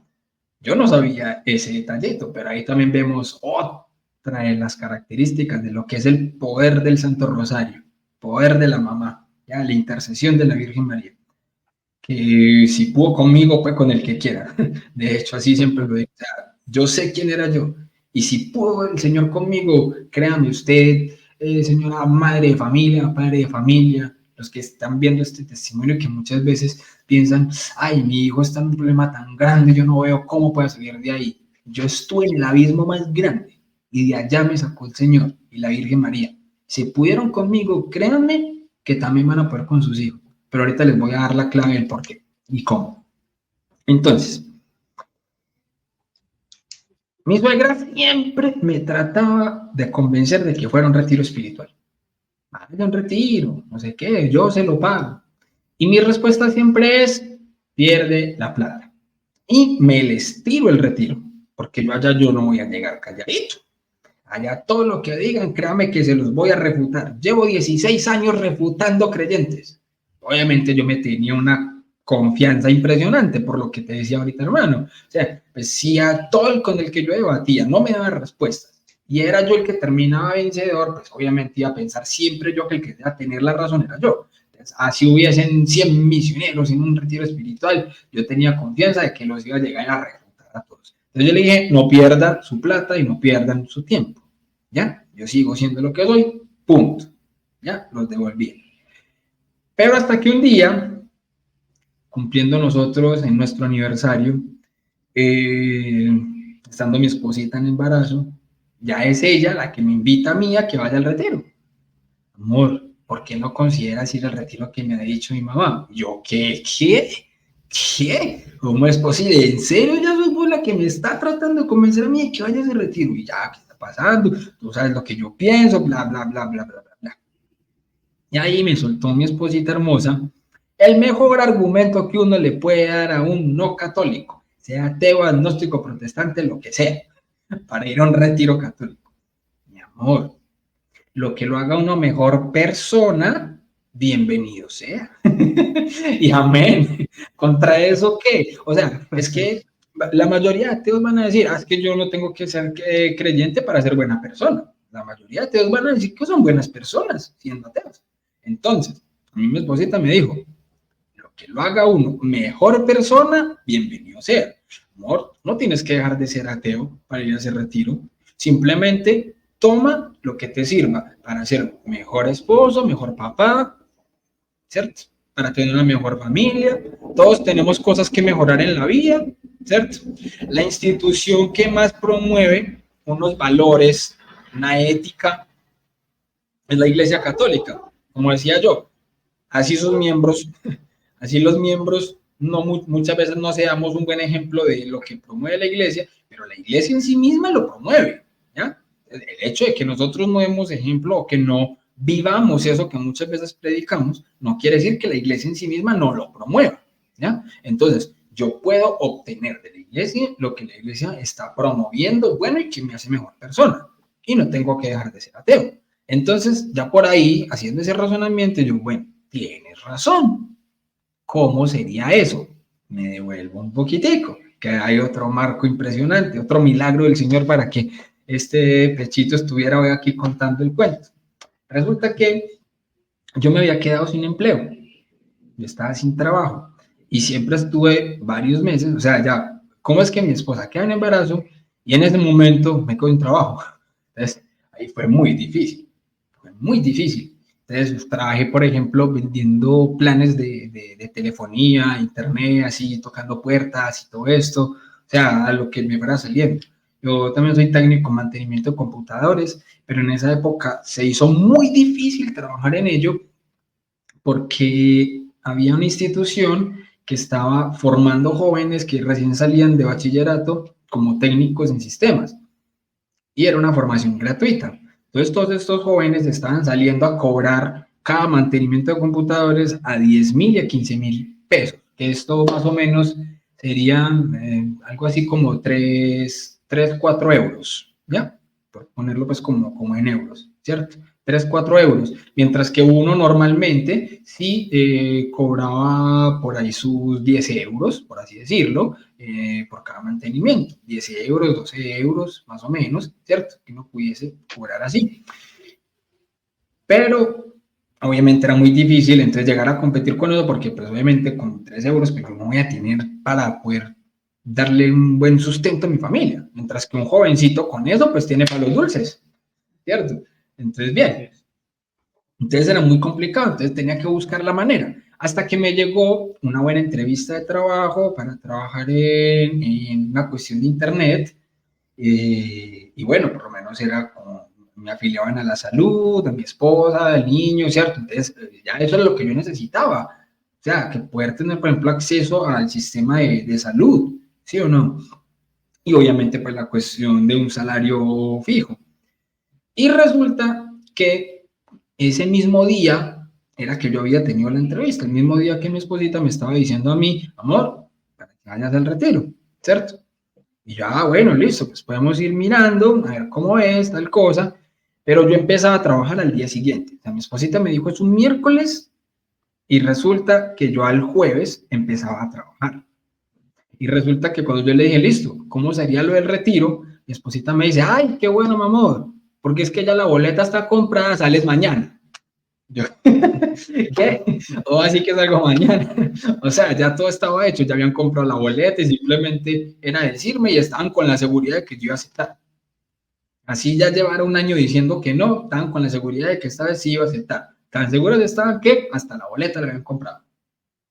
Y yo tenía que empezar a trabajar el día siguiente. Entonces, lo que yo dije fue, primero está el trabajo, primero está el sustento, primero está mi familia en ese sentido. Vamos a hacer una cosa, yo con toda la seguridad del mundo de que obviamente me iban a decir que no en el trabajo, hombre, ¿quién en su sano juicio va a una entrevista, le dan el trabajo y al mismo día llama a pedir un permiso de que, no, venga, disculpe, lo que pasa es que no puedo ir a trabajar mañana, ¿será que me da permiso de llegar el lunes? Hasta el lunes. Y ese era un trabajo en el que también se trabajaba los domingos. El día de descanso era algún día entre semana, porque se trabajaba también sábados y domingos. Entonces, llamar a pedir permiso de que voy a faltar jueves, viernes, sábado, domingo, 4 días sin haber empezado a trabajar. ¿Quién en su sano juicio cree que le van a decir que sí? ¿En dónde? Por Dios. Eso no pasa. Y yo le dije a mi esposita, amor, pues yo voy a llamar y preguntar el trabajo. Si me dan el permiso, pues claro, yo voy al retiro. Pues obviamente yo con la confianza de que quién va a decir que sí. Yo voy al retiro así. Y iba a saber que me iban a decir que no. Llamo y para sorpresa mía y milagro de Dios, llega el jefe y me dice, claro, amigo, aproveche que eso no se presenta todos los días, vaya a su retiro y llega el lunes, tranquilito que yo le guardo el puesto. ¿Qué? O sea, ya desde ahí yo ya estaba, uy, ¿qué es esto? O sea, esto no pasa. O sea, ya desde ahí ya empezaba Dios a meter la mano de que quería que yo fuera a ese retiro. Sí o sí. Ok, ya había dado mi palabra, voy a ese retiro. La idea era ir al retiro con el pensamiento de voy para un retiro, no para un debate. Voy para un retiro, no para un debate. Entonces mi pensamiento era, listo, yo debo ir a ese retiro y quedarme calladito. Solamente voy a escuchar, obtengo y tomo nota como de lo que me sirva a mí y ya el resto me muerdo el codo pues si quiero refutar. Listo. Entonces, ahí quedé. Resulta que al día siguiente yo llegué temprano a la casa de mi esposita. La boleta estaba en el trabajo de mi suegra. Para hacerlo entender más fácil, yo llegaba a la casa de mi suegro, de mi esposa, que ya ella nuevamente estaba viviendo con sus papás. Entonces, mi suegra tenía la boleta en su trabajo. Desde la casa de ellos hasta el trabajo de mi suegra, en carro, eran más o menos 15 minutos. En carro, 15 minutos. ¿Ya? Y desde el trabajo de mi suegra hasta el punto de donde saldrían los buses para el retiro, eran más o menos unos 25 minutos, más o menos, media hora con mucho tráfico, pues, ¿cierto? Entonces, básicamente, en 45 minutos se hacía lo que había que hacer, bajar por la boleta e ir, ¿ya? Nos fuimos de la casa de mi esposa, eran más o menos las 2 de la tarde, nos salimos de la casa de mi esposa. Para los buses había que estar a las 4 de la tarde para salir hacia el retiro. Nos fuimos con 2 horas de anticipación. 2 horas de anticipación. Pues te cuento, hermano José, que jamás en mi vida había visto yo tantos trancones, tantos accidentes. En Medellín hay algo que se llama el Metro Plus, que es como una extensión del metro, pero que va sobre la ciudad, pero tiene un carril específico para él. Es algo parecido a un tranvía.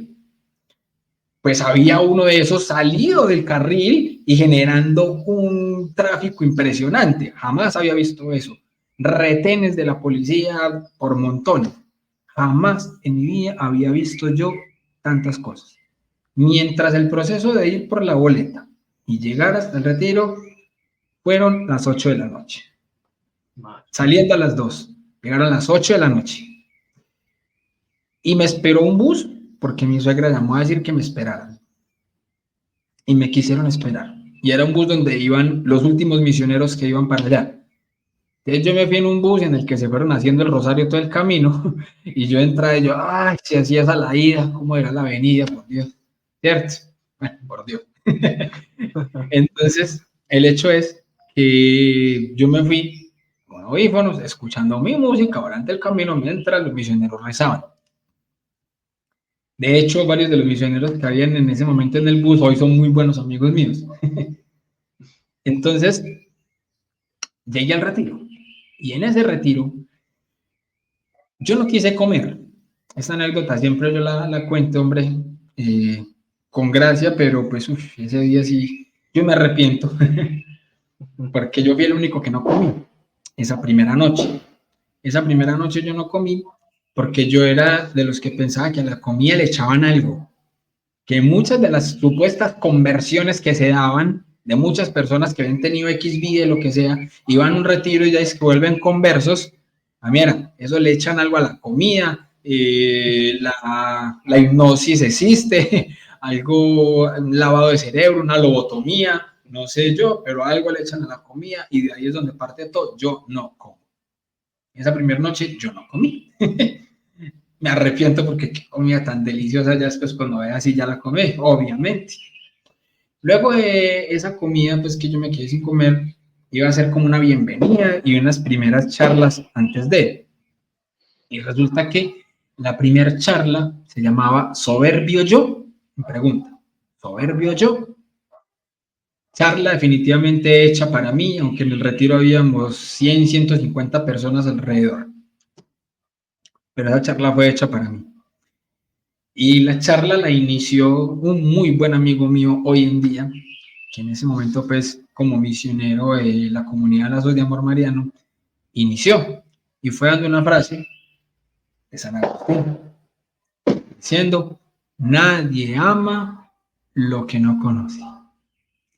Y empieza mi cabeza a dar vueltas. ¿Cómo así que nadie ama lo que no conoce? Entonces yo, obviamente, me iba a quedar calladito, pero por dentro sí respondía y trataba de refutarlo todo. Entonces, digamos que como efecto espejo, le devolví el mismo cuestionamiento. Entonces yo decía, lo mismo que pasa con los creyentes. Porque el creyente sataniza el rock, porque no lo conoce. No todo el rock es satánico, ¿ya? Hay rock que es muy bueno. Es más, había una canción que era de mis favoritas y que de hecho la letra decía, nada hay bajo el sol que no tenga solución. Nunca una noche venció a un amanecer. Pero, cierto, una letra bonita. Entonces, y una letra que es inspiradora y que si una persona tiene problemas, ¿qué le está diciendo? Hombre, no, cuando está más oscuro es porque ya amanecer, ¿cierto? Tranquilo, que las cosas no terminan solo en algo malo. Entonces, bien, entonces yo decía, nadie ama lo que no conoce. El cristiano no ama lo que yo sí amo porque no lo conoce. Pero ese mismo efecto espejo se me devolvió. Porque fue como si Dios estuviese entonces también ahí debatiendo conmigo y me decía, pero venga que es que usted, si conociera a Dios como lo conocen todos esos cristianos a los que usted llama el club de fans de Dios, pues también lo amaría. Si lo conociera, pero usted no lo conoce. Usted conoce lo que han dicho los detractores, no lo que dicen las fuentes primarias, ¿ya? Porque eso sí, claro, yo leía la Biblia, pero leer la Biblia no es garantía de interpretarla correctamente. Y eso es también un argumento en contra de la sola escritura.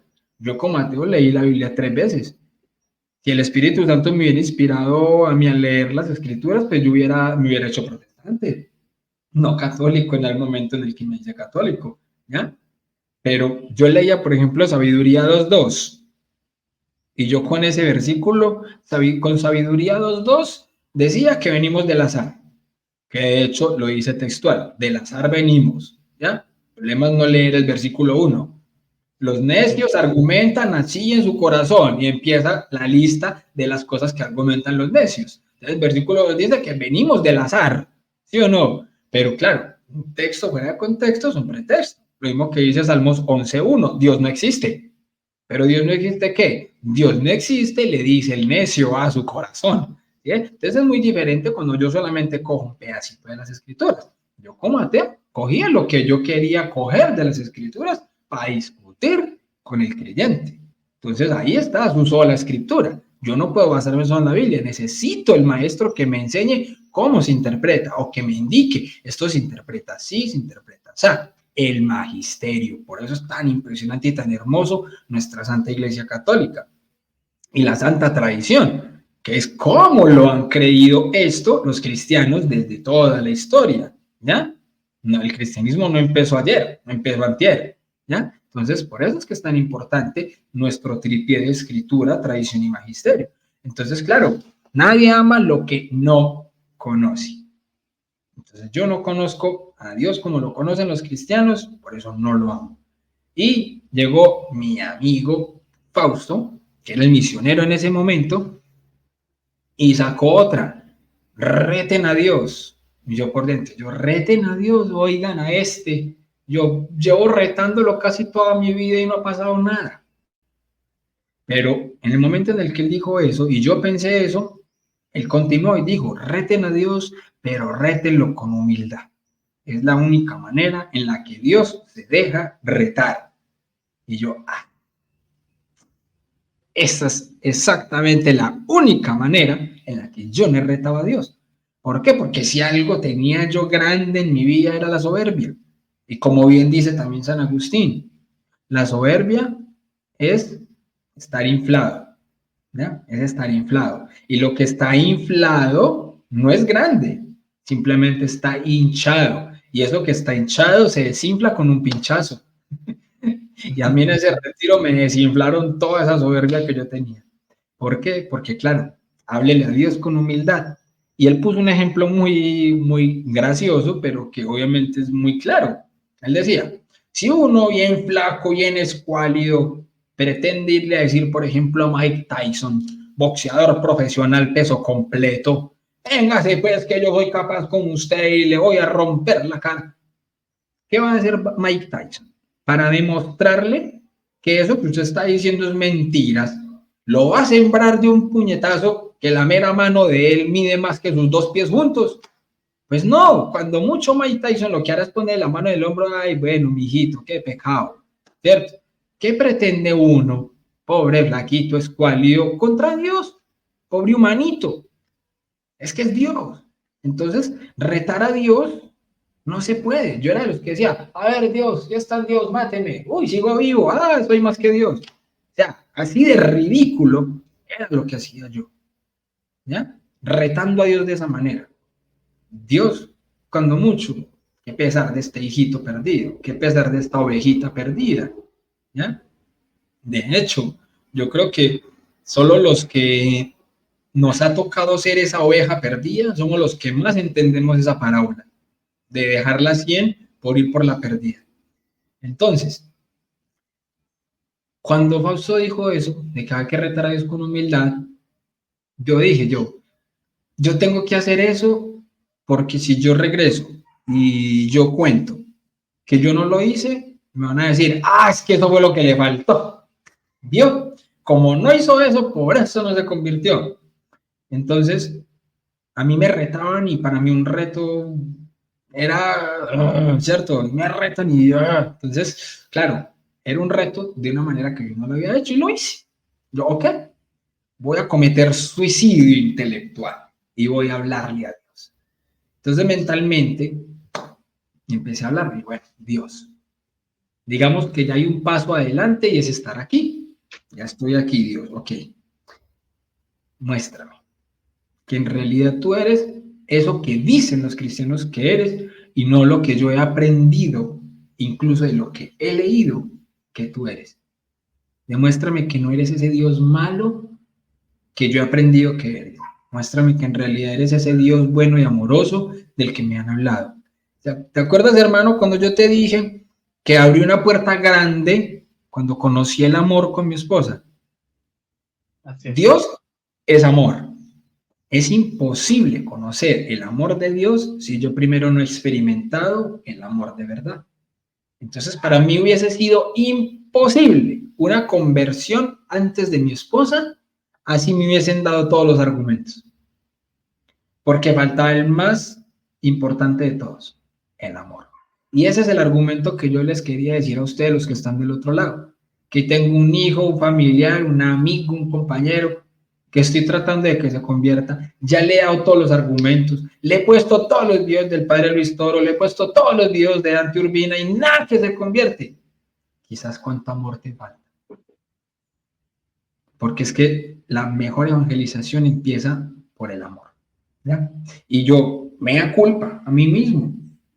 Si yo tuviese el amor que Cristo nos pide, ya toda mi familia se habría convertido. Pero no es así. No es así. Entonces todavía me falta mucho amor. Yo puedo tener muchos argumentos y puedo ganar debates con mi familia, con mis familiares. Pues yo siempre hago una distinción. Mi familia es obviamente mi núcleo familiar, mi hogar, mi esposa, mi hijo, ¿cierto? Mis familiares son obviamente mis familiares allegados, mi mamá, mi papá, mi hermana, sobrinos, ¿cierto? Primos, tíos, ¿cierto? Todos familiares. Entonces, muchos familiares míos pueden estar obviamente en procesos de conversión todavía lejos. Y yo puedo dar argumentos. Puedo tener yo mi canal y muchos de ellos ni siquiera saben que existe el canal. Saben de mi conversión, pero muchos después de mi conversión, de hecho, han empezado a pensar, uy, no, mejor no conversemos con él, porque entonces empieza la cantaleta, y entonces empieza a haga el rosario, y entonces vaya a misa y tal cosa. A las personas muchas veces no les gusta que les recuerden lo que les falta, ¿ya? A las personas les gusta es tener personas a su lado que les digan que lo que están haciendo está muy bien. Es un placebo. Entonces, bueno, resulta que yo empecé a retar hacia Dios y le dije, bueno, aquí estoy, muéstrame ¿Qué le dije? Apenas yo le digo eso a Dios, empiezo yo a sudar, como si estuviera haciendo el calor más impresionante del mundo. Pero aunque empiezo a sudar con el calor más berraco, donde es el retiro, estaba haciendo era frío. Yo tenía frío, pero estaba sudando como si tuviera calor. Y se me empiezan a mover los pies, como a temblar impresionantemente, como con una ansiedad impresionante, y yo tratando de sostenerme incluso la rodilla para que el pie no hiciera este movimiento, y no me daba. Y yo por dentro, yo como, uy, qué pena. ¿Qué está diciendo toda esta gente? Yo aquí como en medio de este tembleque, pues como en medio de esto, ¿cierto? Y yo, uy, pero ¿qué me está pasando? Y de un momento a otro empiezo yo a ver cómo salió una niebla del piso que empezaba como a cubrirlo todo, ¿ya? Y uno dice, y eso fue que fue una imaginación, una alucinación, pero recordemos de quién viene la historia. Es que yo ahí no era un cristiano, creyente, devoto, que esperaría que ese tipo de cosas pasaran.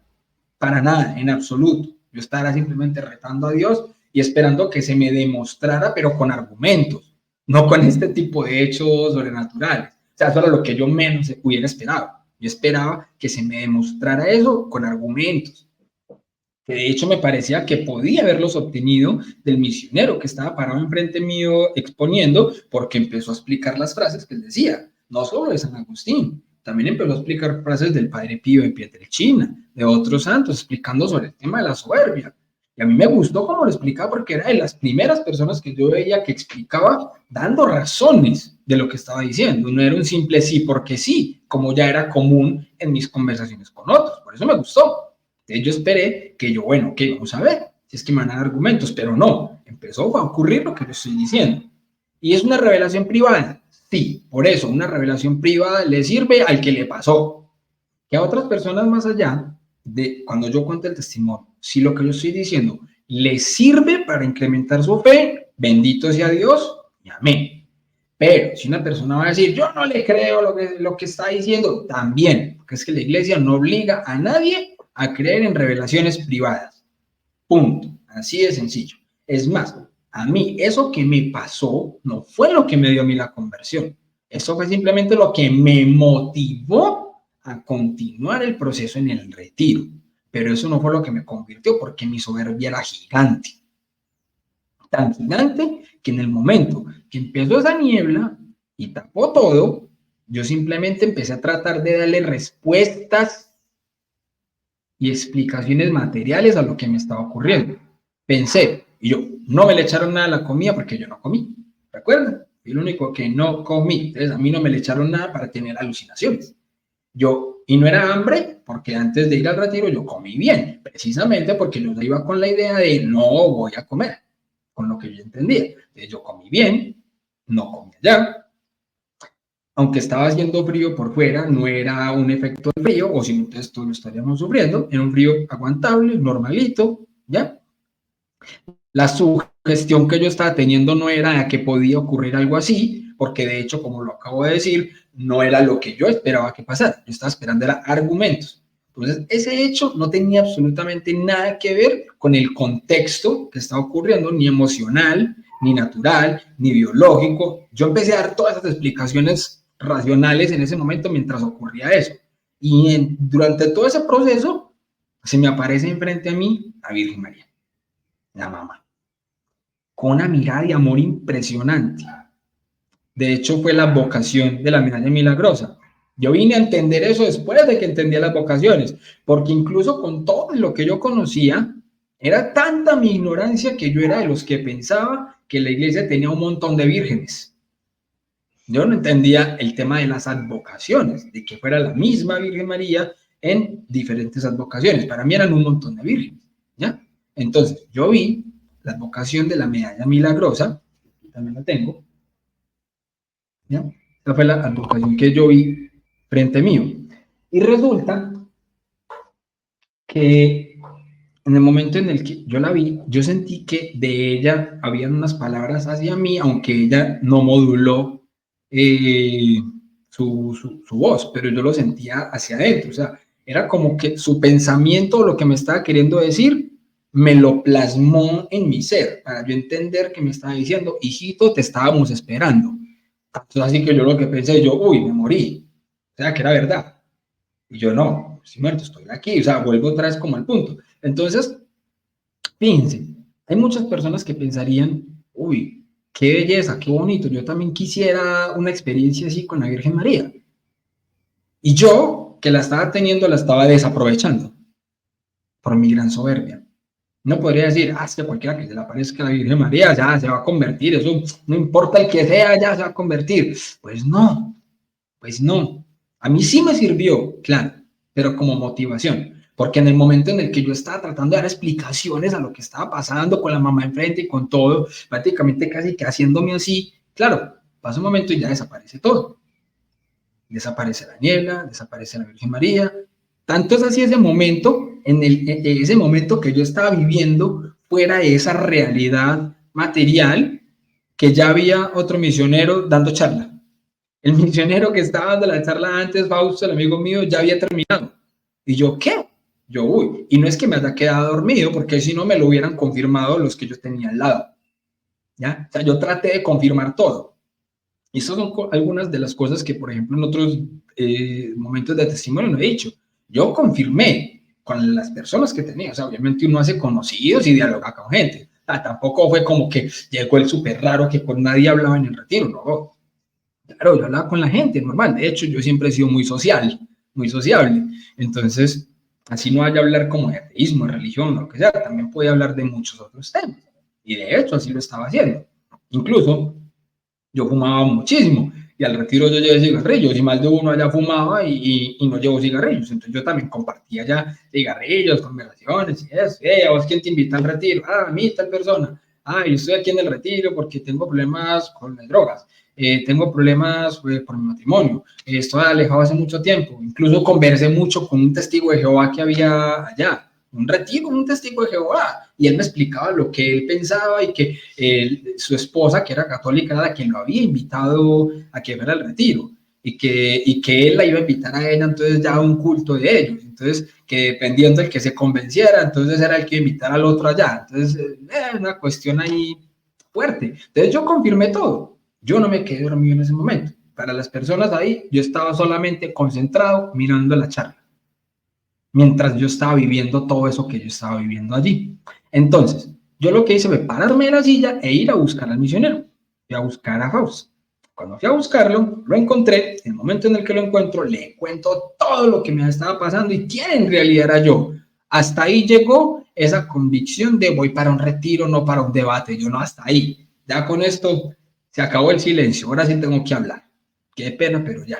Hermano, vea, yo pienso así, así, así, así, yo tengo esto, esto, esto y esto. Respóndame. A ver, o sea, prácticamente yo ya llegué, ya fue a retarlo y a decirle, explíqueme esto que pasó. A ver, deme respuestas. La respuesta que me da, yo creí que me iba a empezar a sacar ahí. O sea, hoy en día podría decir uno, me va a sacar un arsenal apologético impresionante. Y no, otra respuesta sencilla, así como la que me dio mi esposita a mí. La respuesta de él fue, vea papito, porque así habla él, vea papito, yo con todos los años que tengo de servir al Señor y estar en los caminos de Dios, nunca he tenido una experiencia como la que usted acaba de tener ahí. Aprovéchela. Eso como primero. Segundo, usted quiere respuestas. Fantástico. Vivas el retiro y Dios le va a dar la respuesta.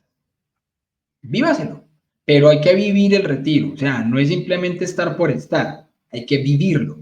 Por eso en el retiro siempre se insiste mucho en abrir el corazón, porque es que ir a estar por estar, puede que obviamente los resultados nunca vayan a ser iguales que cuando alguien se abre a vivir el retiro. Les digo, tómenlo de nuevo como un reto, viva el retiro, y aquí va el reto, y aquí va el reto. Si el domingo, cuando termine el retiro era de jueves a domingo, digo, si el domingo cuando termine el retiro, usted sigue pensando igualito, yo le devuelvo la plata del retiro. ¿Yo qué?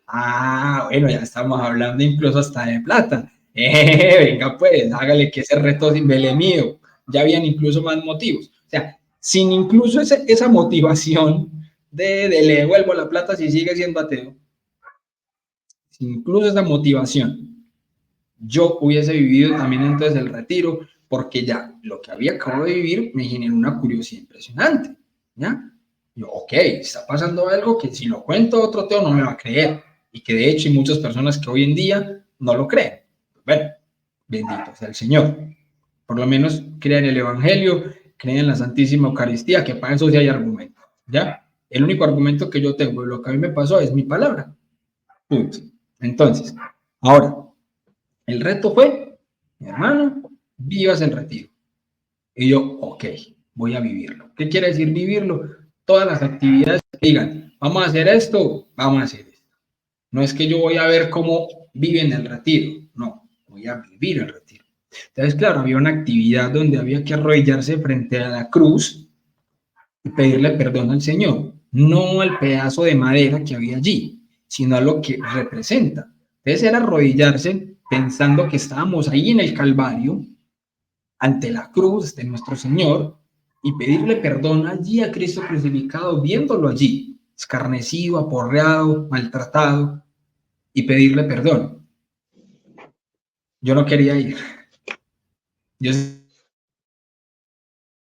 sentí algo dentro de mí que me decía, yo no. Aparte, para mí, el hecho de arrodillármele a alguien o a algo era símbolo de sumisión. Entonces yo decía que yo no me le arrodillaba a nadie. Y yo, ok, pero también entonces está el tema, si yo digo que esta actividad no la hice y por eso no me convertí, entonces me van a decir, es que le faltó esto. Yo no quería que nadie pudiera decir, es que le faltó esto, es que le faltó hacer lo otro. Entonces no se lo vivió. Yo, listo, vamos a hacerle, voy a ir a hacerlo. Hermano, yo me arrodillé, yo no tuve necesidad de empezar a pedir perdón ahí, yo solamente me arrodillé, miré la cruz, la agarré así con las manos, hermano, allí empecé a mirar con un odio al Señor crucificado. Mira, espera, mires. Ay. Aquí tengo a Cristo, ¿no? Acá. Y ese era un Cristo totalmente de madera. Y yo lo agarraba aquí, así, ¿ya? O sea, lo sostenía un misionero acá. Entonces yo lo agarraba así. Sí. Entonces yo lo agarraba así y empezaba a mirarlo hacia la cara y lo miraba con odio, con desprecio. Pero yo internamente no quería hacer eso. Y yo me preguntaba, pero ¿por qué estoy haciendo esto? Entonces yo era consciente de lo que estaba pasando, de lo que yo estaba haciendo, pero mi voluntad no me permitía hacer algo contrario. O sea, para mí en ese momento fue algo muy revelador y muy impresionante. Y claro, yo empecé a mirar con odio, empecé a hacerle hacia la cruz, que era gruesa, y empezaba casi a quebrarla. Y el misionero que estaba ahí, de hecho, el misionero que era el primer retiro en el que estaba sirviendo, y le tocó conmigo ahí. Entonces, claro, el misionero estaba ya con ese susto tan berraco. Y miró como otros misioneros, y claro, llegaron varios misioneros allí a apoyar, y en el momento en el que pasó ahí, llegó una misionera que es esposa de otro misionero que de hecho también es uno de mis muy buenos amigos misioneros que conocí precisamente allí. Y digo, en el nombre de Cristo pierdes toda fuerza. Mi hermano, me fui al piso. Y yo me iba a parar y no se puede levantar, hermano. Tenía las manos literalmente pegadas del piso. Pegadas. Y yo no las podía despegar. Como si me hubiera echado una pega en las manos y no pudiera levantarlas. Y yo pensaba por dentro, y yo, es imposible que eso esté pasando. ¿Cómo es posible que me digan esto y que solamente por decírmelo yo no pueda levantar las manos? Más rabia me da. Yo sentía una ira tan profunda por dentro porque mi voluntad estaba siendo doblegada ahí, de que no podía yo hacer lo que yo pensaba hacer y no podía. O sea, ni siquiera el hecho de voy a levantar mis manos no podía. Entonces fue como tanto esfuerzo físico el que hice ahí que quedé súper agotado y casi me desmayo. En el momento en el que pasó eso ya pude como levantar las manos y me ayudaron a ir hasta una cabañita que tenían de misioneros. Y allí empecé a conversar con Alfer y con Fausto. Fausto, el que primero dio la charla, el que me dijo lo del reto. Y Alfer, el que en ese momento estaba dirigiendo el retiro. Con ambos conversé y a ambos les conté todo. Me dan mano, esto es así, esto es así, esto es así. Les mostré incluso el tatuaje que tenía yo en la espalda de una invocación que yo había hecho a Caín. Es un tatuaje de casi toda la espalda. que para mí hoy en día es simplemente una mancha, y me recuerda el negro pasado y del hueco que me sacó nuestro Señor Jesucristo. Hombre, pues te cuento, hombre, José, que mientras estaba en ese proceso, en ese camino hacia allá, me di cuenta que yo estaba en medio de una batalla espiritual y que yo no había querido ser consciente de eso.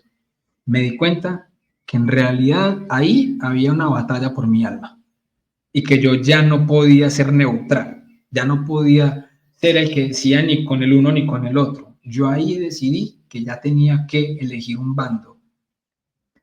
Y por lo que estaba pasando, yo dije, me la voy a jugar por Dios. Voy a vivirme este retiro incluso con amor. Esto que está pasando no es una simple coincidencia, esto no está pasando porque sí, esto es impresionante. Y empecé a vivir más el retiro. Esa noche, acostado, ahí sí empecé a pedirle perdón a Dios. Ahí sí empecé a conversar con Dios. Son camarotes de 3 camas, 1, 2, 3, de 3 niveles. Yo estaba en el tercer nivel y yo miraba hacia casi el techo, pero era como si estuviera viendo el cielo, hermano, y yo conversaba con Dios y sentía que Dios me contestaba, sentía que Jesús me contestaba, porque empecé a casi que como si fuese un juicio, como un niño chiquito, pero ¿por qué esto? ¿Pero por qué lo otro? ¿Pero por qué esto? Y era responderme. Tenía que ser Dios el que me respondiera. De hecho, hay un video en el canal del Padre Byron, donde después del testimonio que yo conté, hay otro video donde hicimos una segunda parte, donde yo expongo todo este momento con más profundidad y yo digo todas las respuestas que Dios me contestó, todas las dudas que yo le planteé y que me contestó, la del diluvio, el problema del mal, todo. No quiero decir que Dios me contestó todo, no, porque yo salí del retiro a buscar respuestas. Y yo le decía a Dios, y yo, si yo no consigo respuesta, nos caemos en la batica de cuadros, porque de hecho yo era lo que era por falta de respuestas, pero ya iba a salir a conseguir respuestas, no objeciones. Entonces ya el planteamiento era muy distinto, iba a salir a conseguir respuestas. Pero sí, Dios me dio muchas respuestas en ese momento, lloré como niño chiquito, le pedí perdón, ese fue mi momento de quiebre, donde obviamente abracé a Dios, abracé a Jesús. Me di cuenta que se me había aparecido la Virgen María y me di cuenta lo que había desaprovechado en ese momento. Y el día siguiente, Lazos de Amor Mariano tiene algo muy bonito y es su saludo, o como su grito de guerra, por así decirlo. Y es como San Miguel Arcángel, su nombre lo dice, ¿quién como Dios? Entonces en Lazos de Amor Mariano se responde, nadie como Dios. Entonces, claro, el saludo inicial siempre de las charlas iba a ser, ¿quién como Dios? Hermano, pues todo el mundo habían visto ese mechudo que miraba negro, que decía que era ocultista y que era practicado brujería y que era anticristiano y todo eso. Me vieron levantarme de la silla primero que todo el mundo con el puño en mano, nadie como Dios. Hoy en día sé que de cuenta de eso, gracias y por gracia a Dios, muchas otras personas empezaron a vivir más y mejor ese retiro también ese día. Porque si Dios pudo hacer con ese lo que hizo, que no era conmigo, ¿cierto? Que yo simplemente estoy acá porque me he alejado un poquito, porque no estoy yendo mucho a misa, pero pues hombre, ¿cierto? Entonces, ok. Terminé de vivir el retiro, no les voy a contar mucho más de lo que es esto, porque el que no lo haya vivido tiene que ir a vivirlo. Lazos también está en España. Entonces, bueno, que lo vivan, porque es impresionante lo que uno puede vivir allí y la conexión que va a tener con el Señor. ¿Ya? Anécdota, finalizando antes de subirme al bus, pues obviamente hablé con mi amigo Fausto, y obviamente ya se había dado cuenta que no iba a tener que devolverme el dinero. Pero lo que sí es que yo ya había renunciado a muchas cosas, pero yo seguía fumando. Y fumándome el último cigarrillo, ya me habían dicho muchas veces, hombre, ya has dejado un montón de cosas, ¿por qué no dejas también ese vicio del cigarrillo? Y yo decía, porque yo soy muy lógico, y yo fumo porque me dan ganas.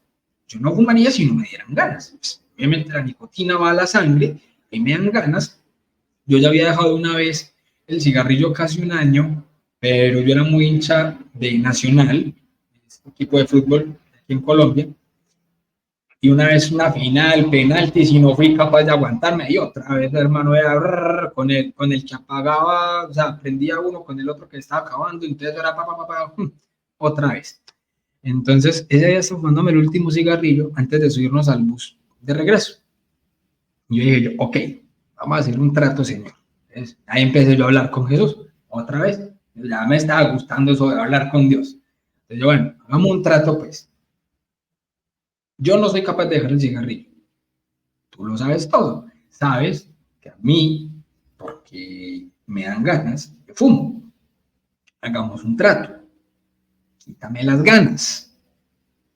Y yo no vuelvo a fumar. Ese fue el trato que yo hice con él. Quítame las ganas. Yo no le dije quítame el cigarrillo o quítame el vicio del cigarrillo. Yo le dije quítame las ganas. Porque yo no voy a ser tan ridículo de fumar sin ganas. Me parecería muy, bueno, no voy a decir la palabra. El hecho es que yo decía, sin ganas, no fumo. Mi hermano, pues hasta el sol de hoy. Hasta el sol de hoy. No volvió a fumar porque jamás volvió a nada.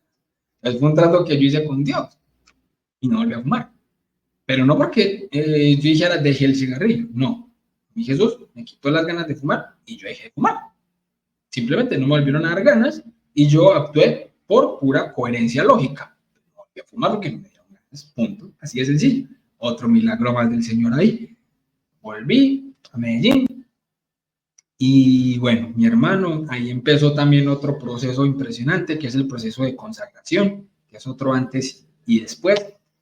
Eh, el demonio obviamente no estaba contento con mi proceso de conversión y por muchos factores, después de todo este proceso de formación y de todo eso, por cuestiones muy internas, terminé separándome de mi esposita. Nosotros no nos habíamos casado todavía, pero nosotros habíamos intentado consagrarnos por ahí unas 10 veces, hermano, y nunca lográbamos llegar a término.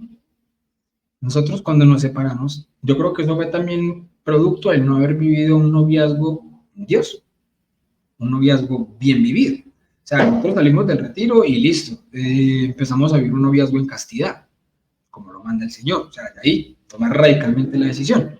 Pero por muchos otros inconvenientes terminamos obviamente separando. Y el hecho es que estando separados, cada uno por su lado pudo consagrarse.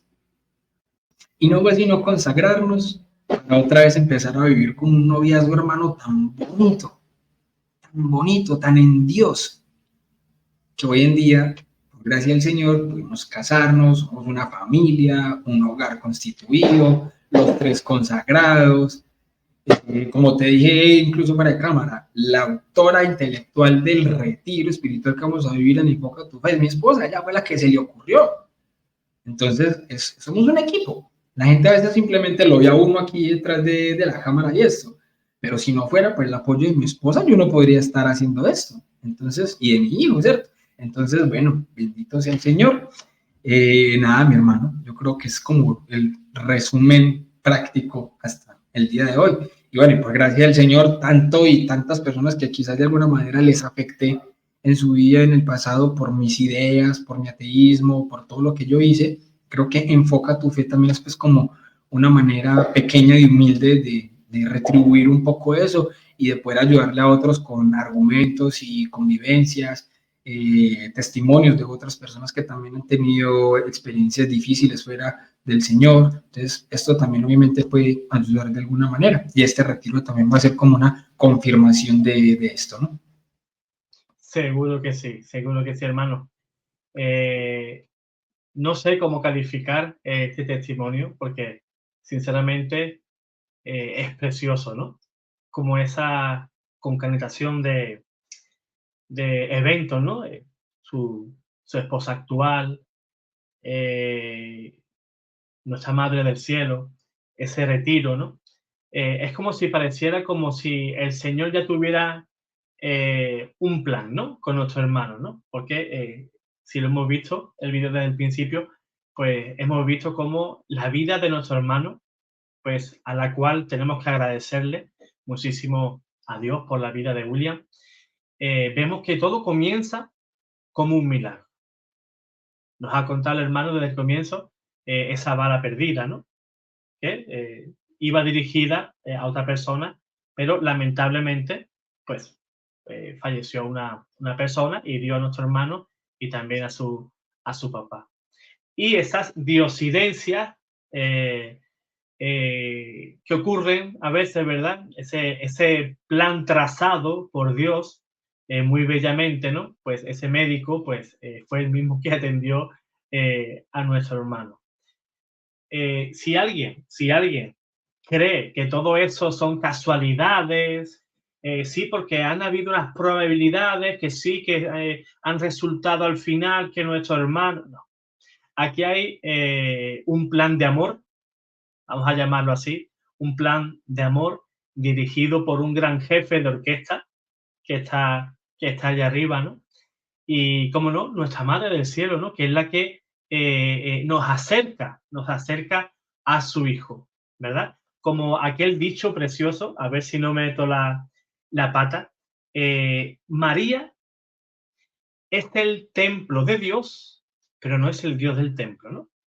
María es la encargada de llevarnos como buena madre, que es, pues, de llevarnos a su Hijo. Y en este caso, eh, eh, mm, es que me quedo prácticamente sin palabras, ¿no? Como esa visión que tuvo nuestro hermano, ¿no? De nuestra Madre Santísima. Habrá personas que sí, que dirán, pues sí, eh, es que seguramente el hermano William tuvo una especie de... se ha contaminado con algo, ¿no? De lo que comió, cosa que ya el hermano descartó. Ha tomado algo que ha sentado mal y entonces pues él está viendo, hay visiones que eso, pero el hermano ya se curó en salud. Se curó en salud y fue un pequeño reto, ¿no? También me voy a mantener, pues aquí no voy a tocar nada, no voy a comer nada, para que nada me afecte, ¿no? Para que nada me afecte. Y yo creo que esa especie de soberbia o reticencia, ¿no? Al querer participar en un comienzo, incluso en las comidas del retiro, ¿no? Es lo que finalmente empuja al hermano, ¿no?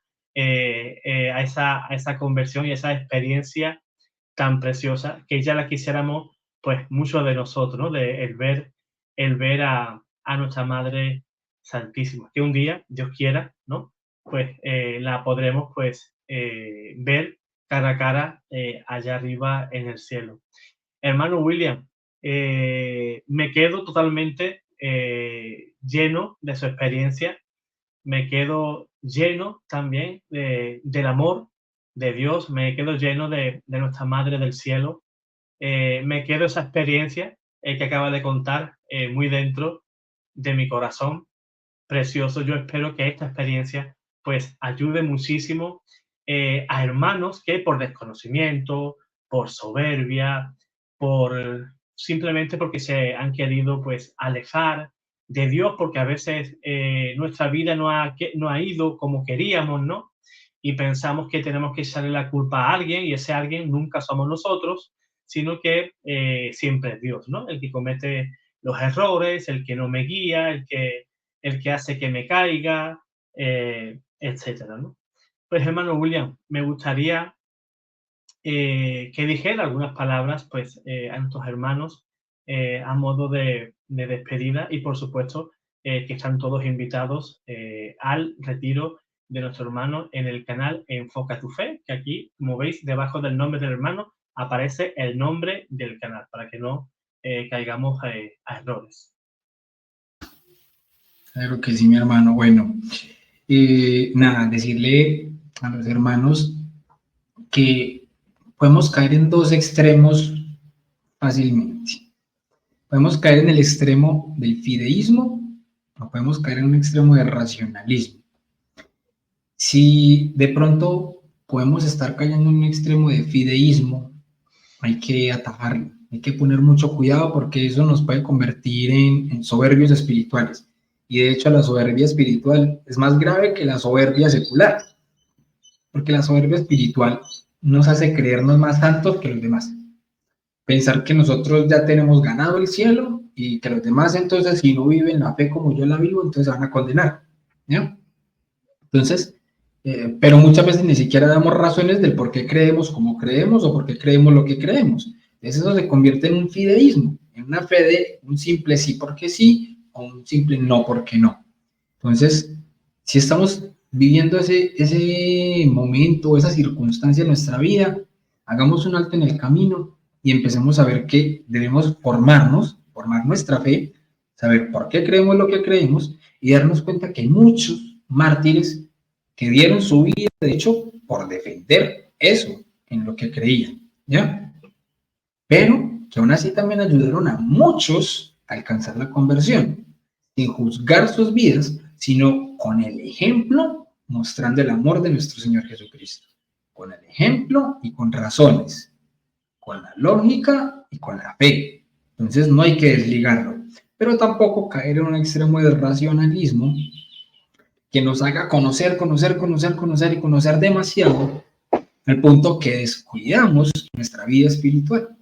Y al descuidar nuestra vida espiritual podemos también, al igual que el fideísta, caer entonces en una especie de juicio con el que no conoce, ¿ya? Entonces, como no conoce, como no está formado como yo, entonces yo soy más, ¿cierto? Yo puedo llegar a mayor santidad que el otro. Pero sabemos que el Señor ha derramado muchos carismas. Y hay quien puede tener un carisma más impresionante en la oración y otros a la prédica. Entonces debemos saber que somos una iglesia militante, que estamos llamados a evangelizar cada uno desde nuestra vocación. Por ejemplo, mi vocación es en el matrimonio, en mi hogar, que tengo un proyecto de evangelización llamado Enfoca tu Fe, pero que incluso termina siendo un proyecto familiar, que yo no puedo descuidar a mi familia por el canal.